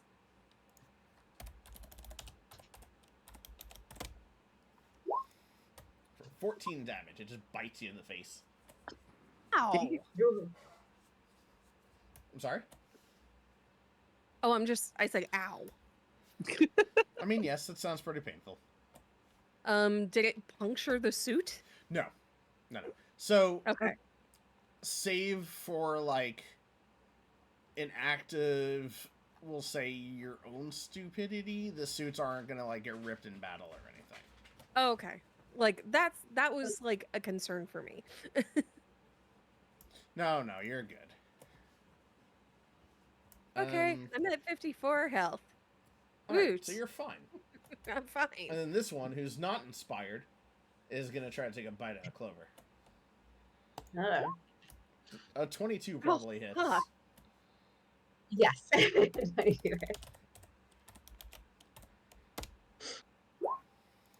For 12. Yeah, these roaches are large compared to you now, so they're doing some hurty things. However, that is the end of the roach turn. You know what? You roaches, like, I was gonna live and let live, but you're fucked now. Why? They're roaches. Well, Chill. you Now know, we're fuck you. One of us is already dead. I thought they couldn't talk. They can't, but I just had to. Fine, you hear a bunch of That is what- chittering in Rochanese. Be glad I don't have speak with animals. Kill him, Clover. It was funny. I was looking at what to do next, and I'm trying to use my special items. So I'm like, maybe I'll use the vaping pen, and smoke will dissipate them. But no. I looked it up, and roaches are actually attracted to smoke. So The roach is just we'll gonna do that. run up in your face and be like, "Hey, what you got?" We smoke it. So I'm going to use my short sword to go for the one closest. Well, good news, you hit him. The one close to you would be Roach C. Click where it says short sword to tabulate the damage. Like in chat. Oh. Okay. There you go. So, yeah, this doesn't kill it. But this thing just bit you. And you're kind of like sitting there and you're like, oh, I don't want to bite him back. That'd be gross. So instead, you just take your sword and you like stab him in the face. And I'll say you pop out an eye. Ew. This is the grossest Ew. fight we've had. Yes, this is the grossest fight. Is it just because it's roaches? Yes. Well, ironically, roaches Probably. don't bother me in real life, but like, I don't know. The idea of giant roaches, yes. Well, yeah. I mean, roaches, while gross, I'm not gonna like freak out. However, if I saw a roach the size of a fucking motorcycle, I'd be like, oh no. I would just turn around, go inside, and lock my door and see whatever fate had in store for me. Good God. I love my wife. It's amazing. That You would know have been a what? great reaction to the tap dancing one. Hang on a second. No, you're never know what? gonna dance again. Dance again. And then he's like, bitch, I I got more love it. legs. Ironically, there was a giant roach on the porch last night that was missing one leg. Well, he's never gonna dance again. Yeah. With that, it's Zio's turn. If you want to destroy one of the other roach's abilities to dance. They are Which within one's melee range now, so you can start stabbing. Okay. Which, I mean, for your daggers, it's the same roll regardless. Yeah. Oh, I have the arrowless bow. I forgot about that. Oh my god, I don't even know what's in this room. I'd have to start, like, making shit up if you use that. I totally forgot about that. I forgot that you bought the arrowless bow also. I now have that song stuck in my head. Right? guilty feeling under rhythm. I'm gonna have to come up with an arrowless bow ammo table, but for now I'll make something up Yeah. if you choose to use it.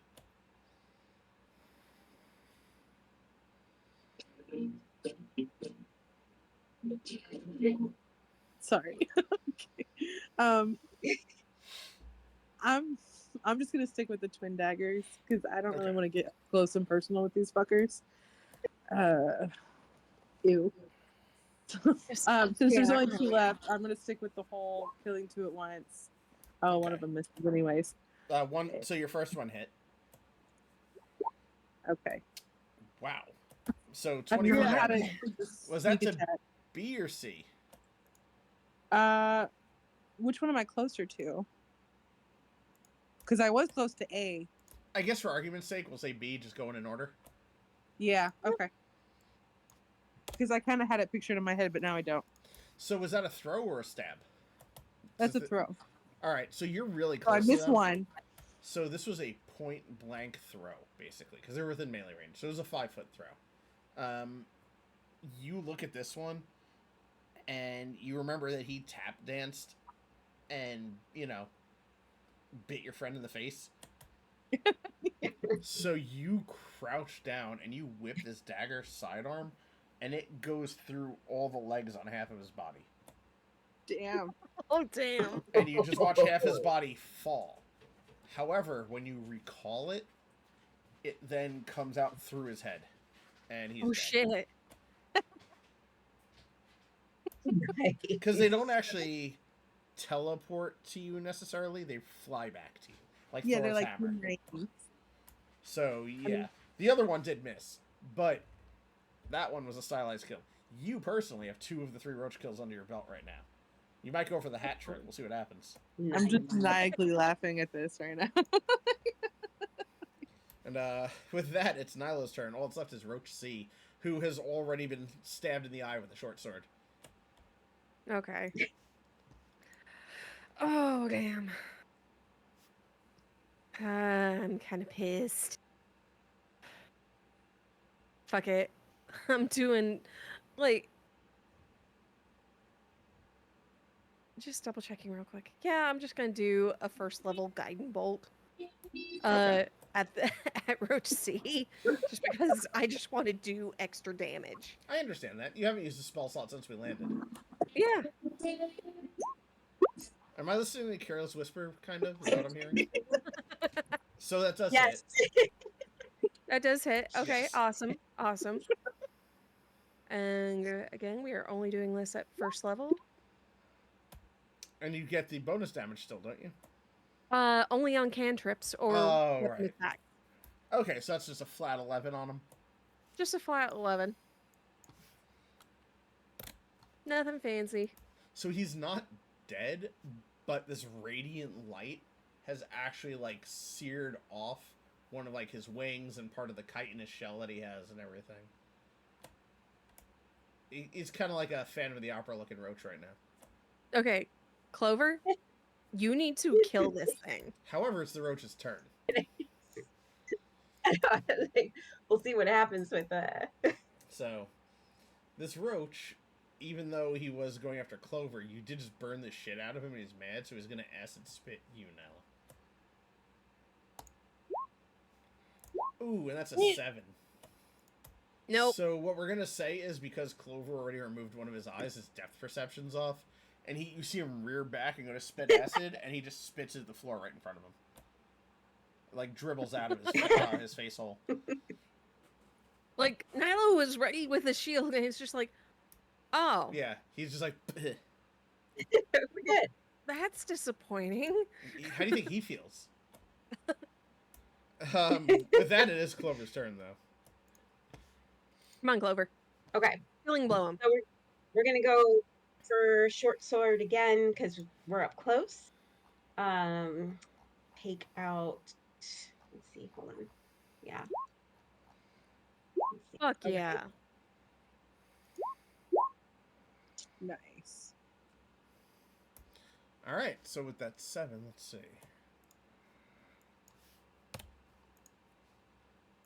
All right, so this thing, I'll say, you swing your sword wide, you take off its two front legs, and even come up and like clip part of one of its mandibles, and it is hurt.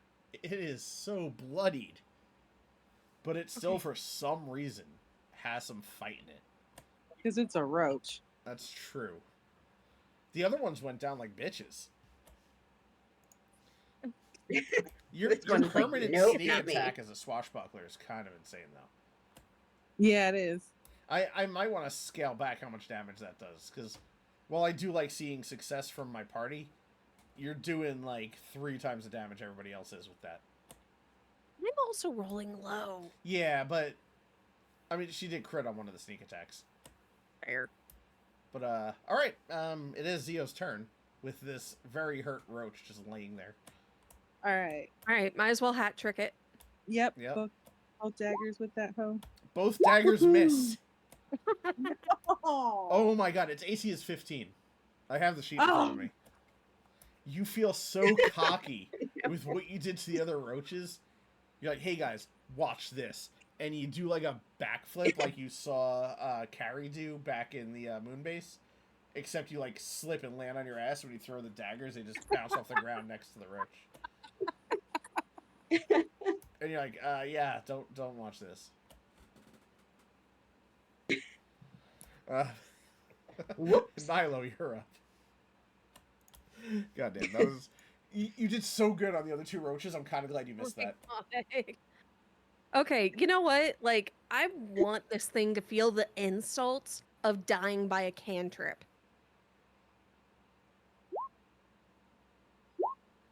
Well, that does hit. That does Okay. enough damage even without the bonus damage. Should I roll the bonus damage? I mean, you can if you want, just to really extra kill Fuck it, I guess. yeah. So, That was 15. you notice your damage happens in almost a reverse order. You see this bright radiant light hit it and blast it, and it's still standing. It's like staggering, and then a flame erupts out of it and just turns his roach to ash. Fuck yeah. And Yeah. as this happens, you hear a little ding, and you see the timer's up above the elevator. Okay.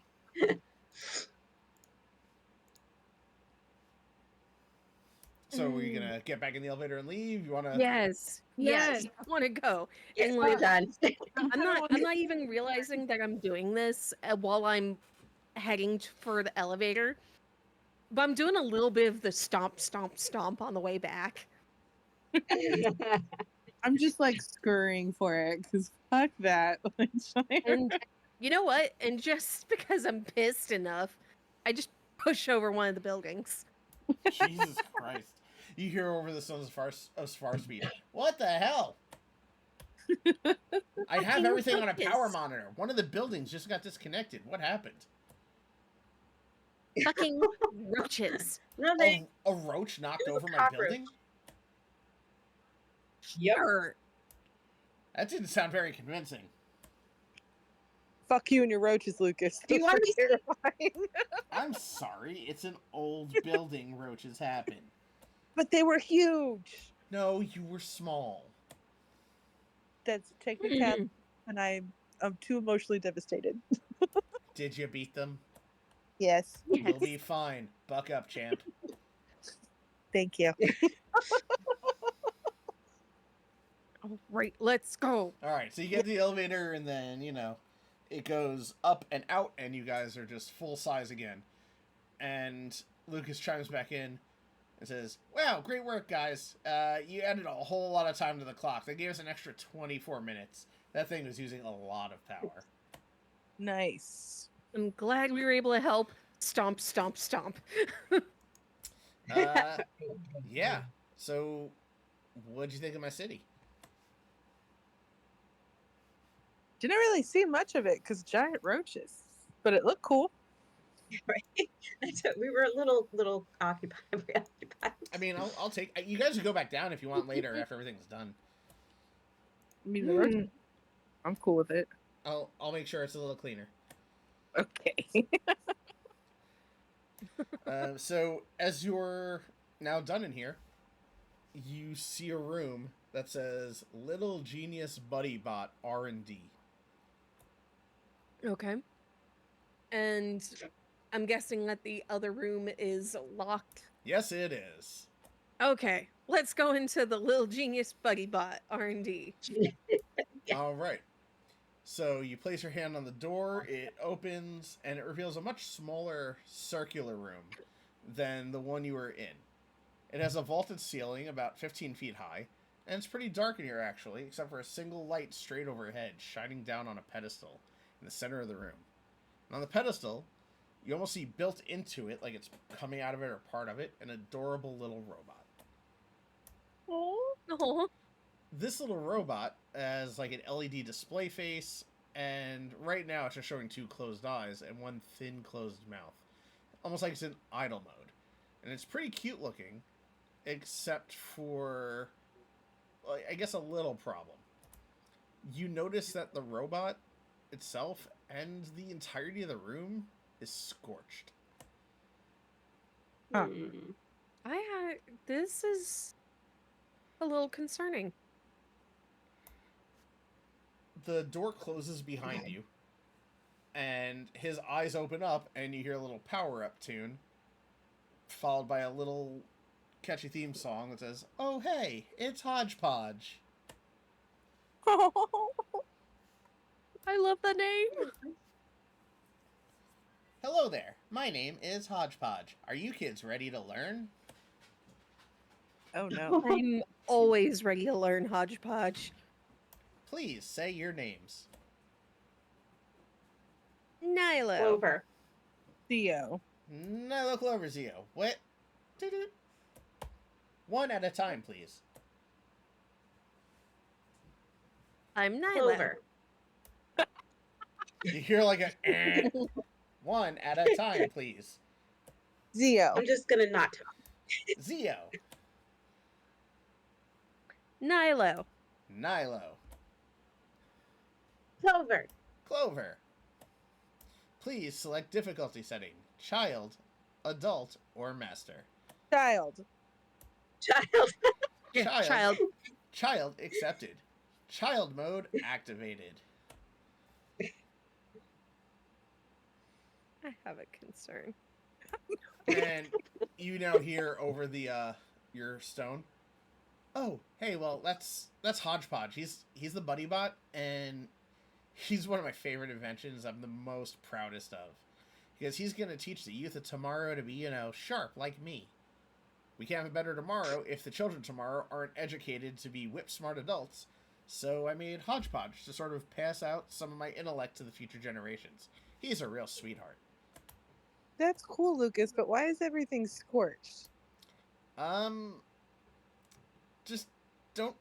He's in test mode right now, just don't get questions wrong. Oh my Oh. god. Thank God I chose. So probably Yeah, a he's good- in R&D mode, so we've been doing some stress testing before we release him as a commercial product. We need to make sure that he could stand up to enormous amounts of pressure. Or, like if a kid was to take him and put him into an oven, we didn't want to break immediately, so because he's a pretty expensive toy. So the room has some stress testing capabilities. Just, don't go poking around in the walls or anything, and you should be fine. Just run through his programs. You should be able to shut him down, and then I'll be able to remotely turn off that room. So get to work. Oh my god. Okay. My wisdom level is 1, y'all. I'm sorry? My wisdom level is 1. It has nothing to do with rolls. Lucas. Yeah, Lucas probably does need to be punched in the face. Oh, absolutely. Question 1. Name a spell. Prestidigitation. Okay. You hear a little, ding-ding, just a victory chime. That's right. That's a spell. And then his voice kind of changes. Error detected. Please wait. Biometric scans show the 3 of you are not children. Difficulty setting. Change to master. Oh fuck, Hodgepodge. I have the maturity level of a child. I can test your difficulty setting. Does not matter. Why? Next category. Spelling. Oh no. Nobody cheat. Oh, damn it. I was ready. I'm gonna time you on this to make sure nobody's cheating. Please spell the name of the I magical get it. creature, Aarakocra. A Oh A no. K-O-R-A. Eh. Oh shit. All of you make dexterity saving throws. Shit, I thought I remembered it. Oh, good. We're good. What was you said dexterity? Yeah. Yeah. Because he's going to I fire at us. Wow. All right. So all of you made it. Now, because both rogues have evasion, they don't take half damage, but Nilo, you still will. Oh shoot. I misspelled it really bad. My bad. So you take No, half you're good. damage, I didn't even- rounded down. So you take 4 damage. Okay. The other two take 0 damage. Okay. So many tabs. Is the one. Next question. Problem solving. 3 houses occupy a lonely village in the wilderness. One house is red, one yellow, and the other blue. The houses are occupied by 3 beings, a dwarf, an orc, and a human. One of those 3 owns the sharpest axe in the land, another the most balanced sword in the land, and another the heaviest hammer in the land. Using the following clues, please tell me the color of each house from left to right, the occupants of each house, and the weapons of each person. Clues. The dwarf and orc Oh my hate God. each other and refuse to be neighbors. The human lives in a blue house. The orc does not use swords. The yellow house contains a hammer. The human lives to the left of the dwarf. Okay. The red house is on the far left.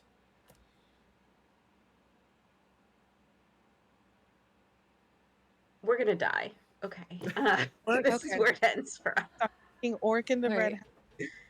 The I blue just heard house in Amber the laughing middle. from the other room Do you when you said think we're you gonna can- die.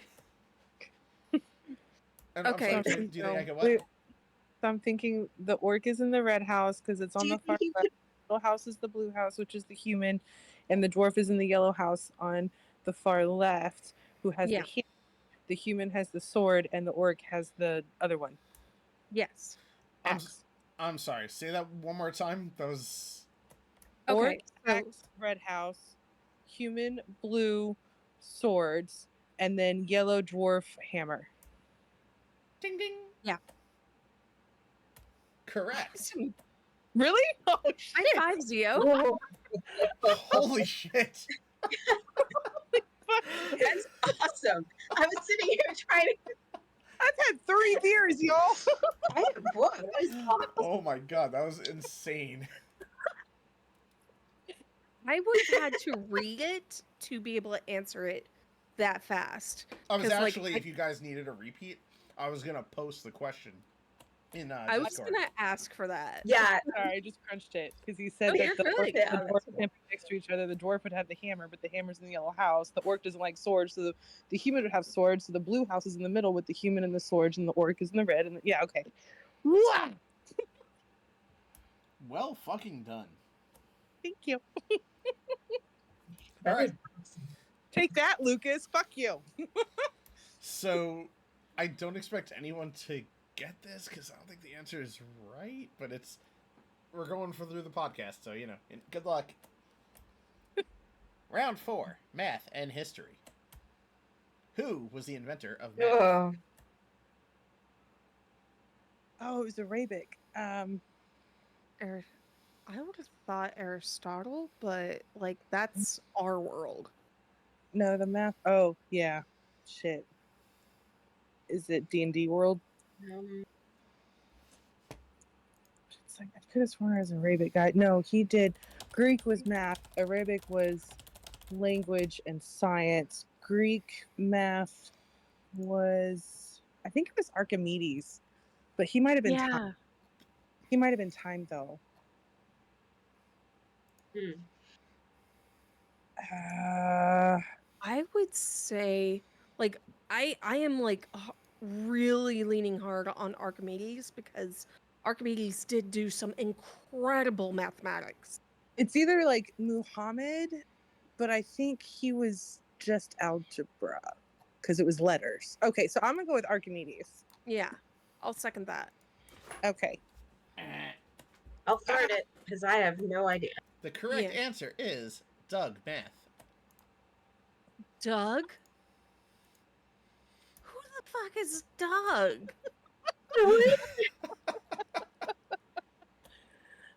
Motherfucker, that's funny. So all of you need to roll dexterity Fire. saving throws. Yeah. God damn it. So, Okay. that's fucking funny. Oh, All well, right. we didn't do this this time, but So the way this is gonna work again. So Zeo takes 0 damage. yay. Nilo takes half damage, and Clover, because of your evasion trait, you're only gonna take half damage as well. Do I need to, like, do a mass healing word or something? I don't know if you need to just yet, but that might be a good idea soonish. So, would this be another 4? Yes, yeah. So Nilo and Clover both take 4 damage. Gotcha. Could we get a quick roll call with everyone's health? Oh, I'm so good. I think I got I got 48. Okay. I'm at 39. I'm good. Okay. I'm at 46. So we're good for a Alright. minute. Honestly, we're taking the most damage from this stupid robot. Good news, kids. One more question. Bonus Oh, round. thank God. Okay. You can't call us kids and then say we can't be on child level. Good news, adults. And the bonus is Stump Hodgepodge.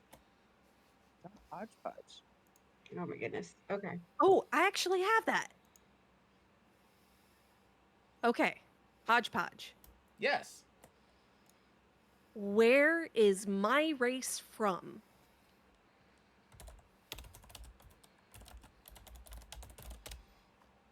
Because here's the stump thing. Nilo doesn't know. Owlin are a form of people of owl originating from the plane of Vafheim. That does not sound right. I have a Google chip inserted into my head. Wait, so There's a this kind of town is a or win for you. a city on the plane called Strixhaven. Well, I guess now I know where. I was about to say, like, at least you know where you're from now. Yeah, Hodgepodge no, knows that- every bit of Yeah, information that's available good in your plane, in the universe. Hodgepodge, But- what's my favorite? I'm sorry? Hodgepodge, what's my favorite color? That does not count.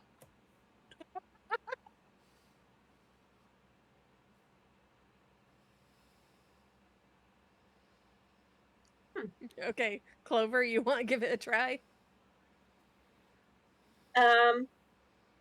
Okay.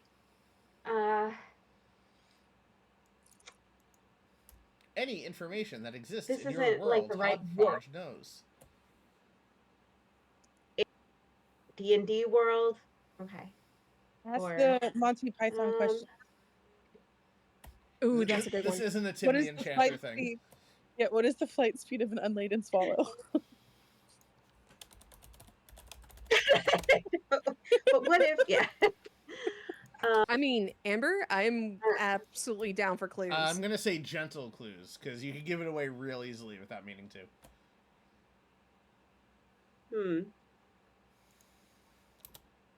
I'm waiting for the clues.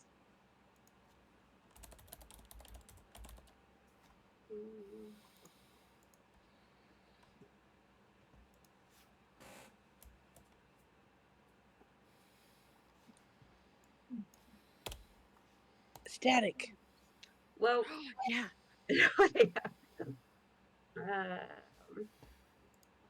let's see. Okay. Ask him about the village that doesn't exist anymore. Yeah. Do that. Do that.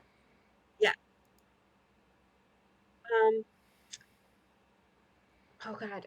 I'm trying to word this because. What's the name of the village that no longer exists? There you go. Yeah, because I think what family doesn't necessarily exist anymore. That- Okay. Because I do. What? That does not compute. Sorry. So we stumped you? That Because there's an answer. does not compute. Oh, we win. I do not understand. Because we won. I do not understand. I I don't understand. Point to I don't no. understand. And Oh then no. let's get out of here. all of a sudden, before you could do anything, Hodgepodge just explodes. Oh shit! Oh no. And No more Hodgepodge. Lucas, we got some bad news about your stress test. did you say Rufus? Is it Lucas? I think it said Rufus. I'm gonna call him Rufus from now on. No. Holy shit. Eric, What happened? I lost contact with you guys. We stumped. we Hodgepodge. won. You what? We stumped Hodgepodge. Oh man, that's. Did he explode? Yeah. That sucks. But hey, that's a big burst of energy. You just bought yourself another 40 minutes. Oh, thank God. Nice. Right. So you know Every room we that's- go in is like a side. That's pretty good. It feels like I'm playing Legend of Zelda. I'll never get to the main quest. I'm just going through all the other quests. All right. Yeah. Dun, dun, dun, dun. Now I need to dress up as a girl and try to sneak into the Village of Time. All right. All right. So I want to make sure I'm in the right spot. Yes. So the next room you enter is a large circular room. And off of it, you can see two smaller rooms. Mm-hmm. Bum, bum, bum. And while in the room, you notice a hanging ventilation system with a busted out grate. And the grate's just on the floor in the room. And there's also a note pinned to a pillar in the center of the room. Okay. room. All right. Yes, What does the you'll note read the note? say? Well, I thought you'd never ask. All it says is, crashed into ventilation system. Going on ahead. Meet you by the main lobby elevators. Killian. Ah, Oh, we made it. my true love. No, I'm just kidding. Hey, I'm gonna remember that. I want to make sure I'm in the right spot. So we actually have gotten past where my notes were for today, so I'm just making sure. I'm Well, I in the mean, right fair. spot. We only got like 15 something minutes left, I think. or- Yeah. Yeah. So, good job on keeping up with what we were going. You guys kept pace because number one, you defeated that fucking crystal golem very quickly by sleeping Took a it. nappy nap. Um, But Mhm. still, now we have to worry about it waking up because we keep. yeah, but getting all more the time. airlocks behind you have been sealed. Yeah. So if anything, it's just gonna be clawing at these metal walls. But yeah, you did that, and then I think Amber's clue was really solid, so you're able to stump Hodgepodge much faster. Yeah. Also, Zio big brained the fuck out of that one puzzle. No You're right. kidding. I don't I'm even know where really. that came from. That was amazing. I do want to go ahead and I want to go ahead and do a cure wounds on us. Not a bad idea. This is a I'll say seemingly harmless room at least. So this would be a good time Yeah. to just top off. Yeah, I'm gonna go ahead and use one of the what is it? The blessed pinion, where it allows me to cast cleric spells to be area spells Yes. twice daily. So I'm gonna do that with an upcast cure wound. Okay. So everybody gets the result of this roll. exactly. And I'm debating on doing a level 2 or a level 3. How much HP is the person who's missing the most missing? I think I'm technically missing the most, and my max is 68, and I've got hit for 22. Level 3 might not be terrible. Okay. Yeah, and I'm only missing like 11. Yeah. Which should top you off. Yeah, unless you hopefully. roll really bad. Yeah. Yeah. Oh, don't jinx me. Sorry. It's all right. It's all right. All right. Trust me, I want you to roll well. My goal is for you guys to survive. Okay, that's not bad. So everybody gets 11 Everyone. or 21. How does that work? It's supposed to be. Okay, that's 11 plus 5. But for whatever reason, it's not reading the plus 5 on the healing. Yes, 'Cause it says that- 6 plus 5. When I hover over it, it says 6 plus 5. 1d8 plus 5.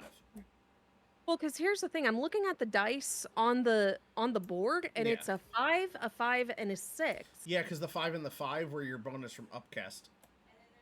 So Yeah, it's rolling d8 plus 5 wisdom, so Yeah. 6 plus 5. so it was a total of 21 health to everybody. Okay. Awesome. 21's a hell of a heal. Good job. Yay! Now I'm only 1 health short. And I've used one of my level 3 spells. Keeping track of this shit.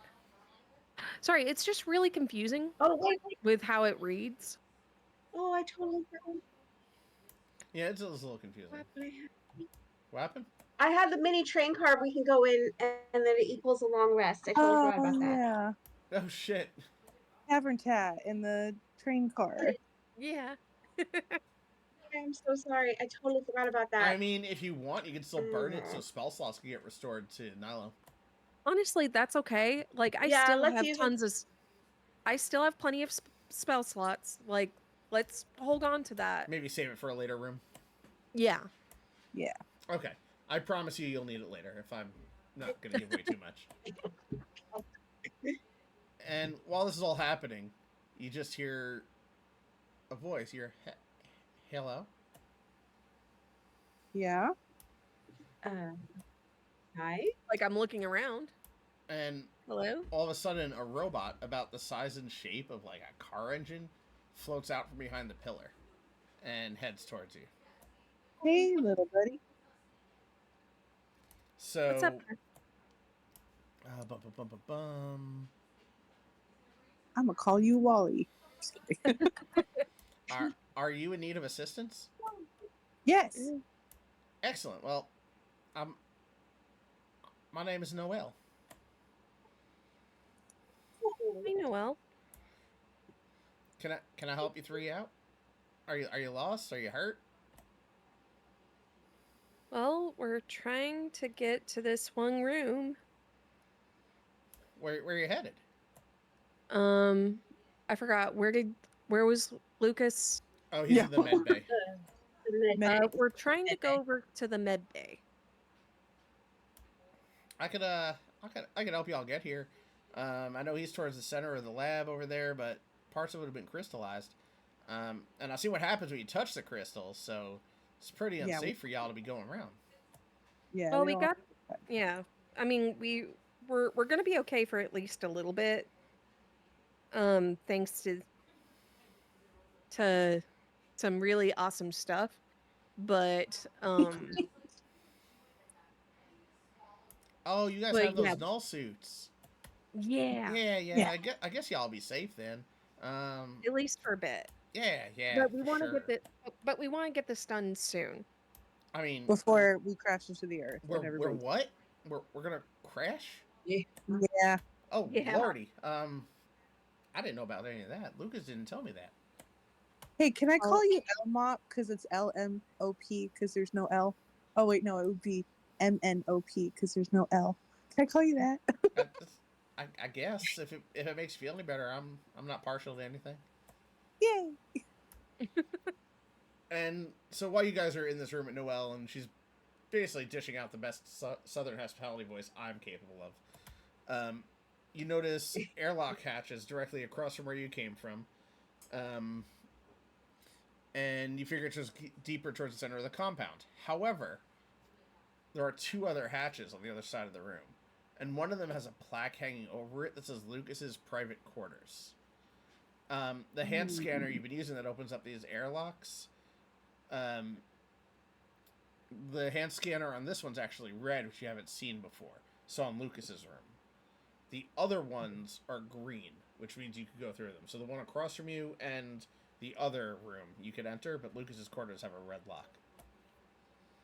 Hey, and Mop, can we get into Lucas's quarters? Can you unlock that door for us? I mean, I can get in there, but those are his private quarters.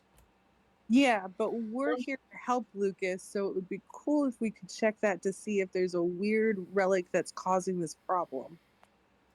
I Help Lucas.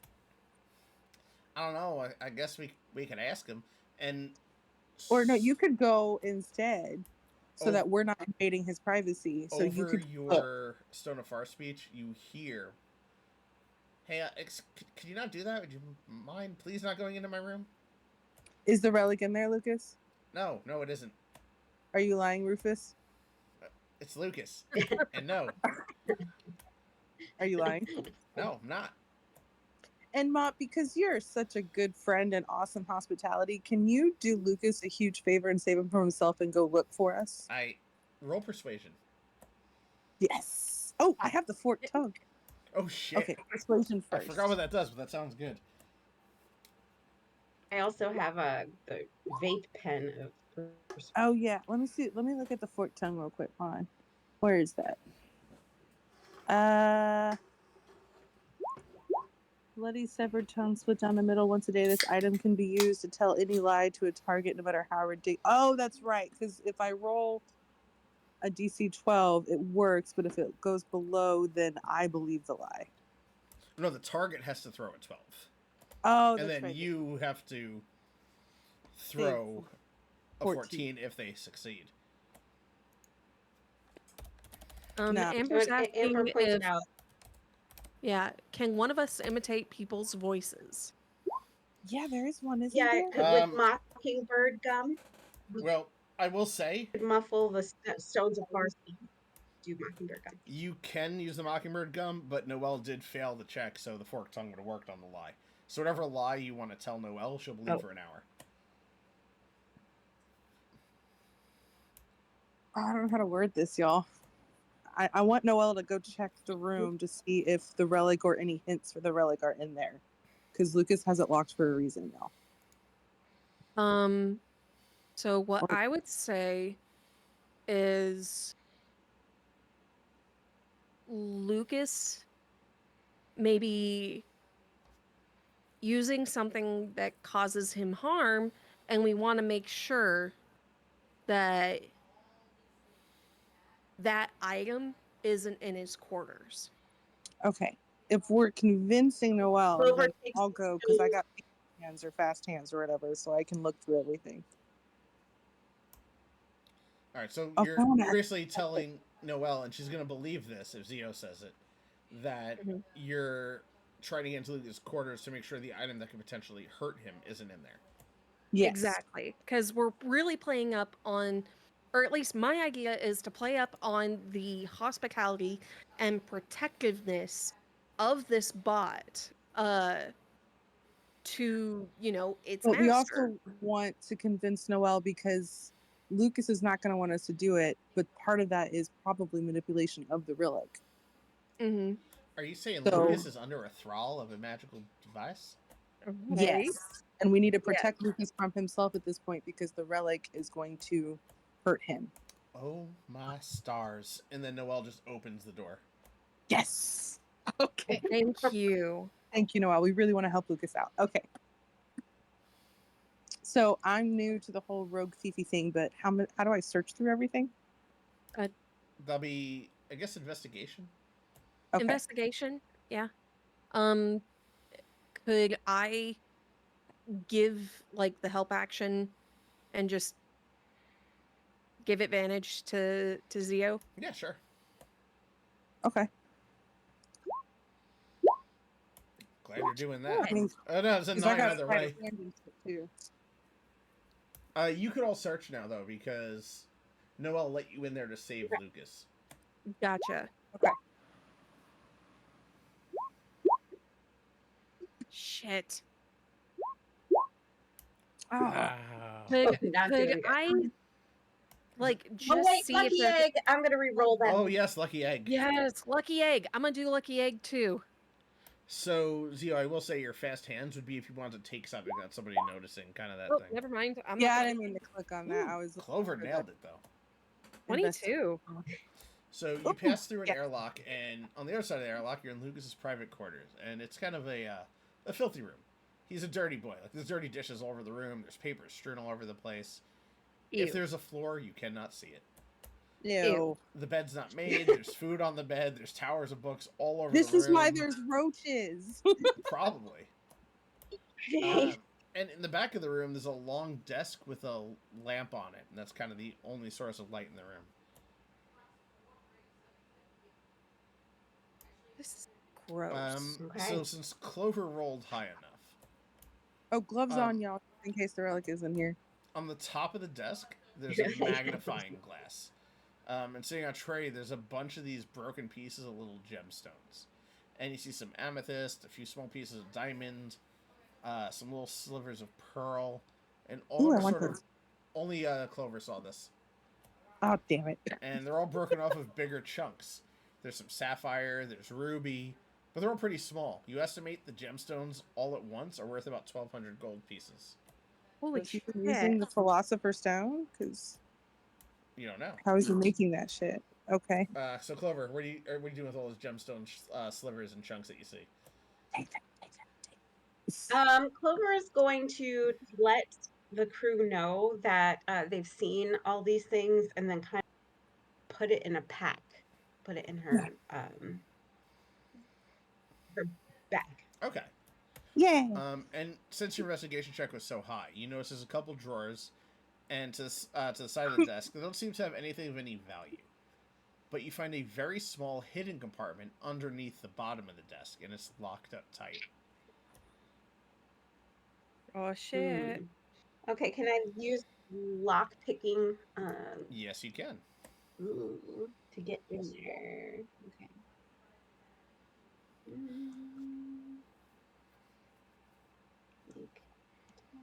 Okay.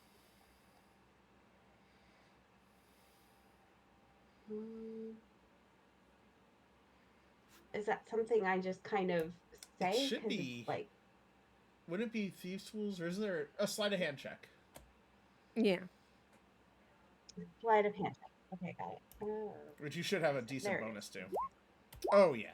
So Oh, fuck you yeah. don't even take out your thieves' tools. You look at this lock and just take one of your claws and just kind of pop it in and twist, and the drawer pops open. So Can we just make it to where like Clover's claws could be thieves' tools? depending on lock mean, complexity, I'll allow it. So like if it's a skeleton key type lock, absolutely. Heck yeah. So you pry out the secret drawer, and inside there's a small velvet bag with a little cinch on it. Like a little small string cinch. And do you open it up? Yeah, I peek inside, but I'm careful not to like touch anything that may be inside. So inside you see what looks like a compact mirror, like a makeup mirror. That's odd Yeah. for Lucas to have. It's woven with this ornate silver pattern, and it's kind of tarnished.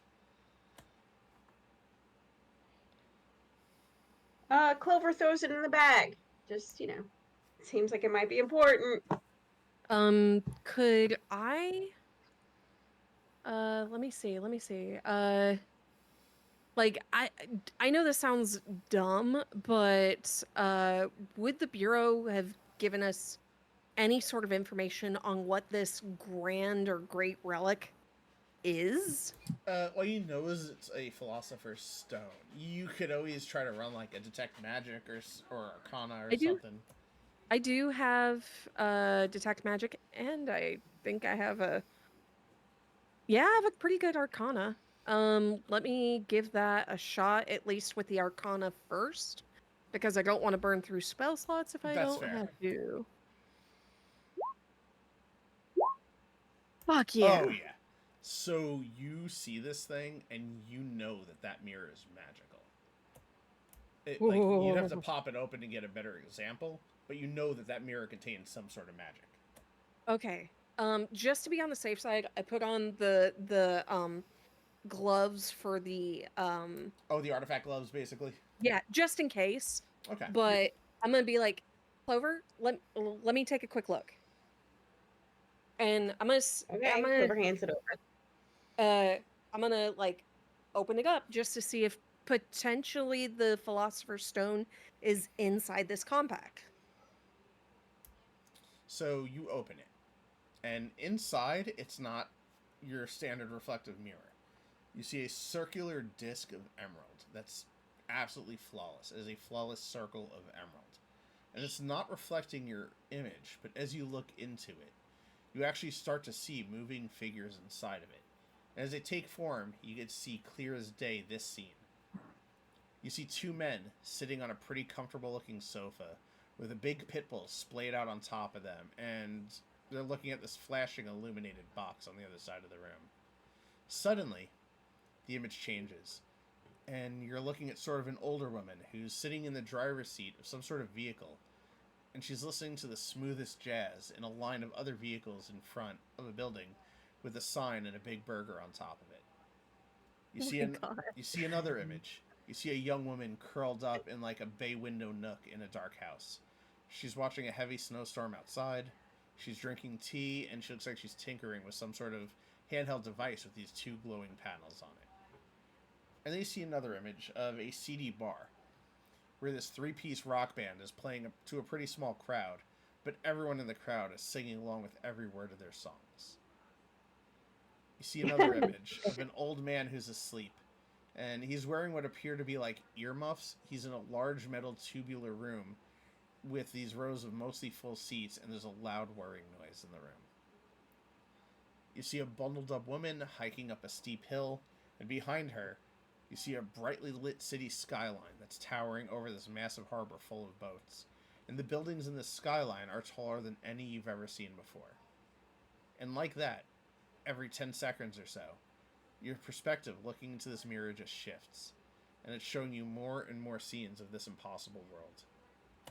Okay, I don't think that this is a Philosopher's Stone, but this is clearly super, super magical. I'm gonna close the compact. Like, I'm just gonna, put it in the bag where we've been putting, like, the artifacts in. I don't think this is one of the relics, but better safe than sorry. Fuck it. I'm gonna go ahead and do detect magic and see if this is, if I can kind of get a better read on it. You don't even need to roll or cast. Oh, I don't. Okay. It's a kind of magic you've never dealt with before. I mean, it seems like some form of divination. From what you could tell, is it's letting you see into a world that, as far as you know, doesn't exist. It's sights you've never seen, sights you've never even ever been able to fathom. So, like, a mirror perspective. Yes.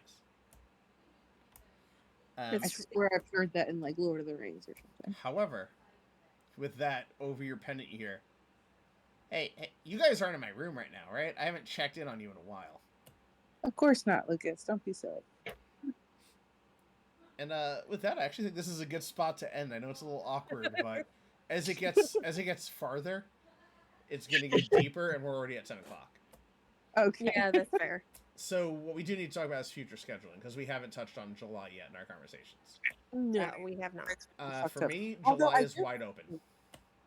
July is wide open for me, too.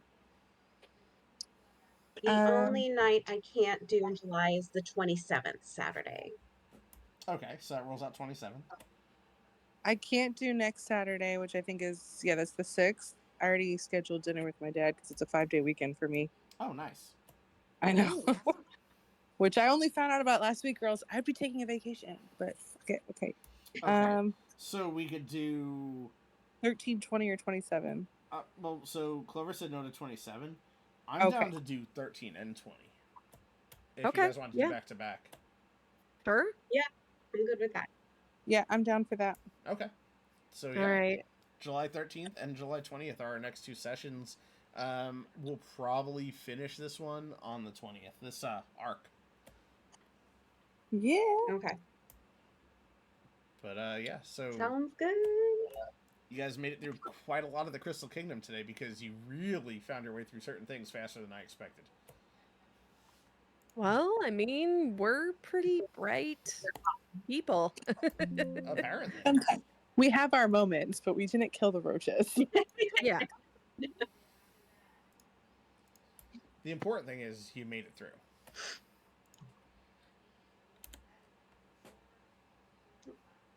All right.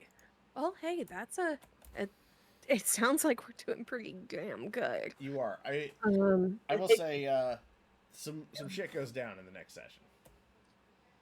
Okay. And I'm so Okay. glad you did not make me spend another spell slot. It wasn't necessary with what this item was. Fair. Also, I will tell you the School of Magic was transmutation, but a very advanced method of it. Oh shit. Yeah. So, but I did not grab the artifact. No, the artifact is not here. Well, not in that room at least. It's in the lab. It seemed like that'd be too easy, but Yeah. Like I thought Because at that point, y'all could just leave and let Killian go kill Lucas and call it a day, Whatever. or Rufus, or whatever we're calling him now. but hey, great game, guys. yeah, it was fine. Yeah, you made it through Hodgepodge very quickly. Yeah, I Crazy. am so sorry I misspelled Aarakocra, which I feel so much shame about because I played in Aarakocra for a year. I heard you. You were on the right track. You basically skipped a syllable in the middle. Yeah, I did. Oh, But I Aaron, could tell that you knew it. I'm sorry? So hang on a second. So it's AarakoCra.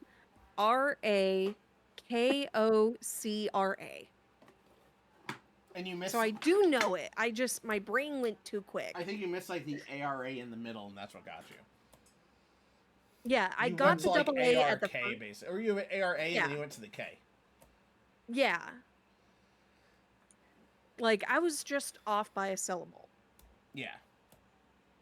But damn it. Well, hey, out of all those questions, the only one that really mattered was Stump Hodgepodge. Yeah. yeah, and Amber gave us a really good clue for that. She did. And hey, I got a really good clue on where Nilo's from.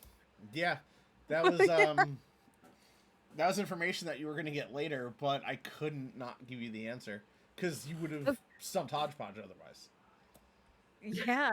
Well, and so the I forgot where you said it was from besides the Strixhaven part. It starts like with a V. I'll be giving you more information later in the campaign. I have stuff built for that. Gotcha. Because I will say I forgot to write it down in the moment when that was happening. Yeah, don't worry. And- I have stuff for you. Because, I don't think it's on this plane, and he was saying he knows everything on this plane. Yeah, that is a bit of a loophole I'm gonna have to work on. But Hodgepodge knows a lot. That's fair. I'm gonna say a bit of a weird retcon where he happens to know that because it isn't from this plane.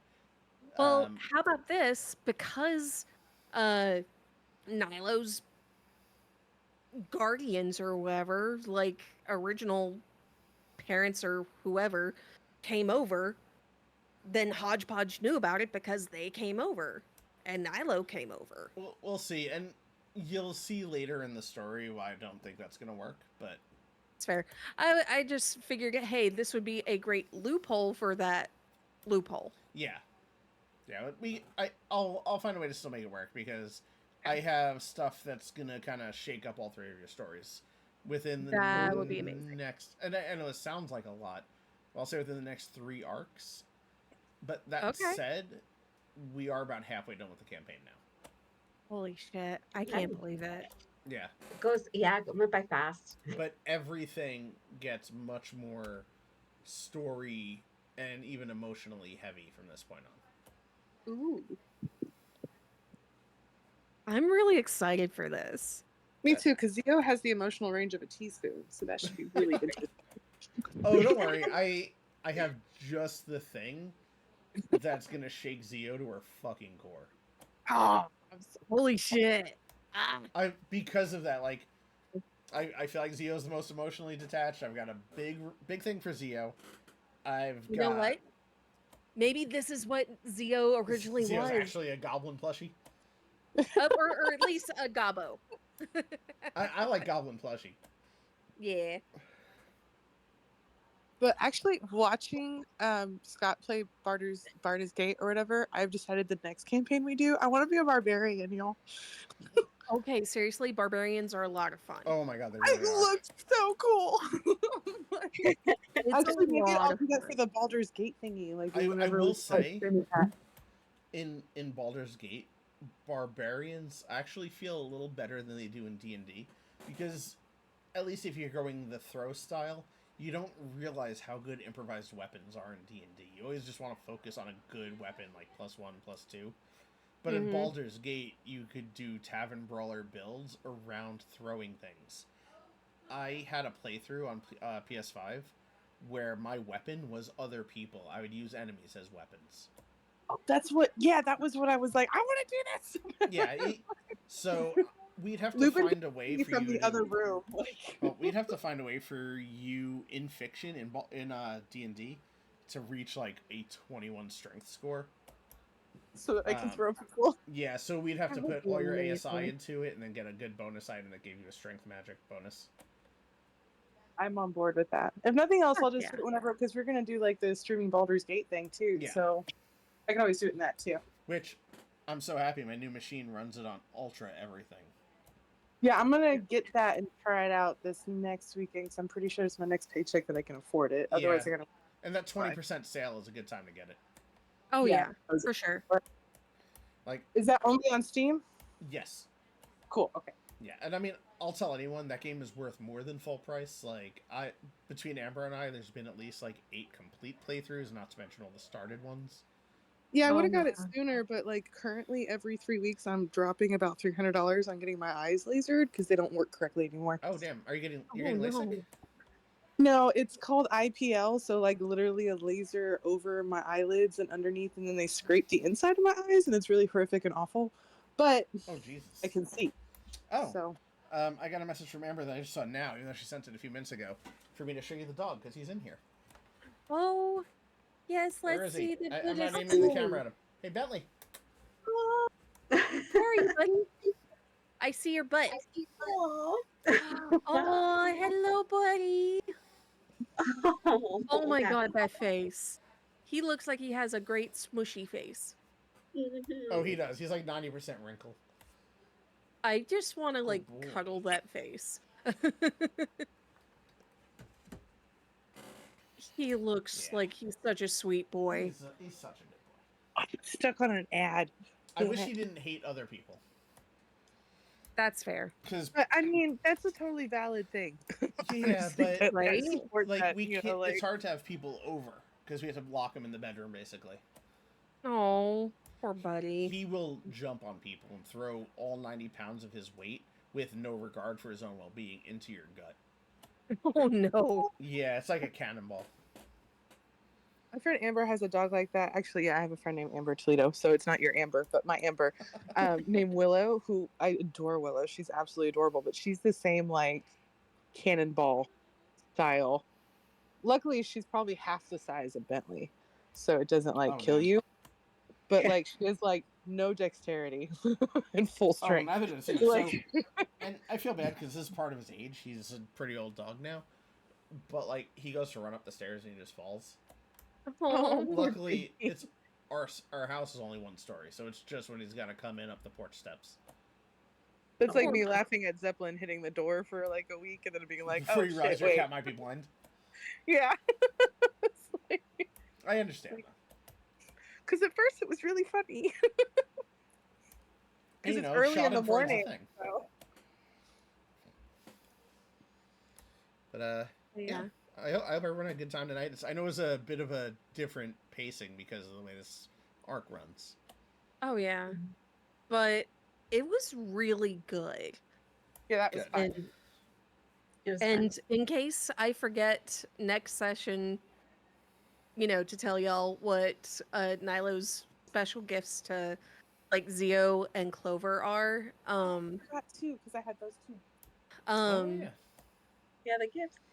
So before I forget, Nilo had like written little like stories for both of them. Like actually created Oh wow. stories and like Aw. did like a little tiny bound book because they're a librarian. They're like they have the sage background, so it was just like, you know, Oh, that's It like naturally fit. it naturally fit. Um, so what, like both, so the story that Nilo wrote for Zio and Clover were basically kind of the story that we've been experiencing. Like, a little cleric met two rogues and found like the best of friends and went on an amazing adventure. I That's love super it. That's cute. And given like it like Nilo kind of like jumped ahead a bit. It was just like it wasn't like this adventure of finding the relics. It was something more akin to like I don't know, like because you can't break the secret, yeah, you can't break the yeah. So it was like a completely different like adventure story. So I'm thinking more Lord of the Rings or The Hobbit, where they go Okay. somewhere and like the adventure is basically the journey and the final destination. And it's How much just like, artistic talent does Nilo have? Because I have this visual of him drawing like a little kid's book, you know, oh man. like I That's the mean, cute. story's I really could detailed, but then the images are like super adorable, I because the mean, I wings, could like do a quick roll to see how well they draw this. Like, I'm thinking at least with the story, like the actual like plot and story, it's really well written for like a simple story, adventure story, but I mean, you're drawing uh, with wings, so no, well, okay. Everyone forgets the wings are separate from the arms. oh, that's true. That's Yeah, true. she has. He has actual hands. I Yeah, always he forget has about that. actual I always hands. see Nilo is like the little angel I do buddy. see where you're going with that, though. Yeah. No, that's fair. Like, think like actual humanoid angel. It's 6 limbs, not 4. Well, y'all are getting leech skin gloves from Zio, and Aw. I stitched their names in there. So Excellent. Oh, You know I love what? it. It's like, uh, with that, I rolled a 10 just to kind of see on a scale of 1 to 20 how good the pictures are. It's okay. It's passable. they're like Okay. adorable, like It's like, you know what? Uh, it's very simple pictures. But they are good. They are good because they are simple. Yeah, oh, I They got are that. not elaborate. that works. So there you go. Clover gives everybody a little cat craft, but these are kind of more intentional. Where this cat that Clover gives Nilo has like owl wings, Oh, and Oh, the cat that Clover gives Zio has like a sneaky cloak, kind oh, of. that's so cute. That's pretty great. Does it have a hood like Yeah. this guy, where you can Uh-huh. little ear holes? Yes, so cute. There you go. I love it. Well, I'm glad you guys did extra special gifts for each other. Of this is course. super cute. These are my 2 best friends. That's fair. Bestie. Adventure Mhm. Zone buddy for life. Adventure Zone buddies for Yes. life. Agreed. All right. Well, I am gonna go spend time with my wife. All right. All right, Enjoy. everyone. I'll see you in 2 weeks. All Night, y'all. right. Bye. Night, y'all.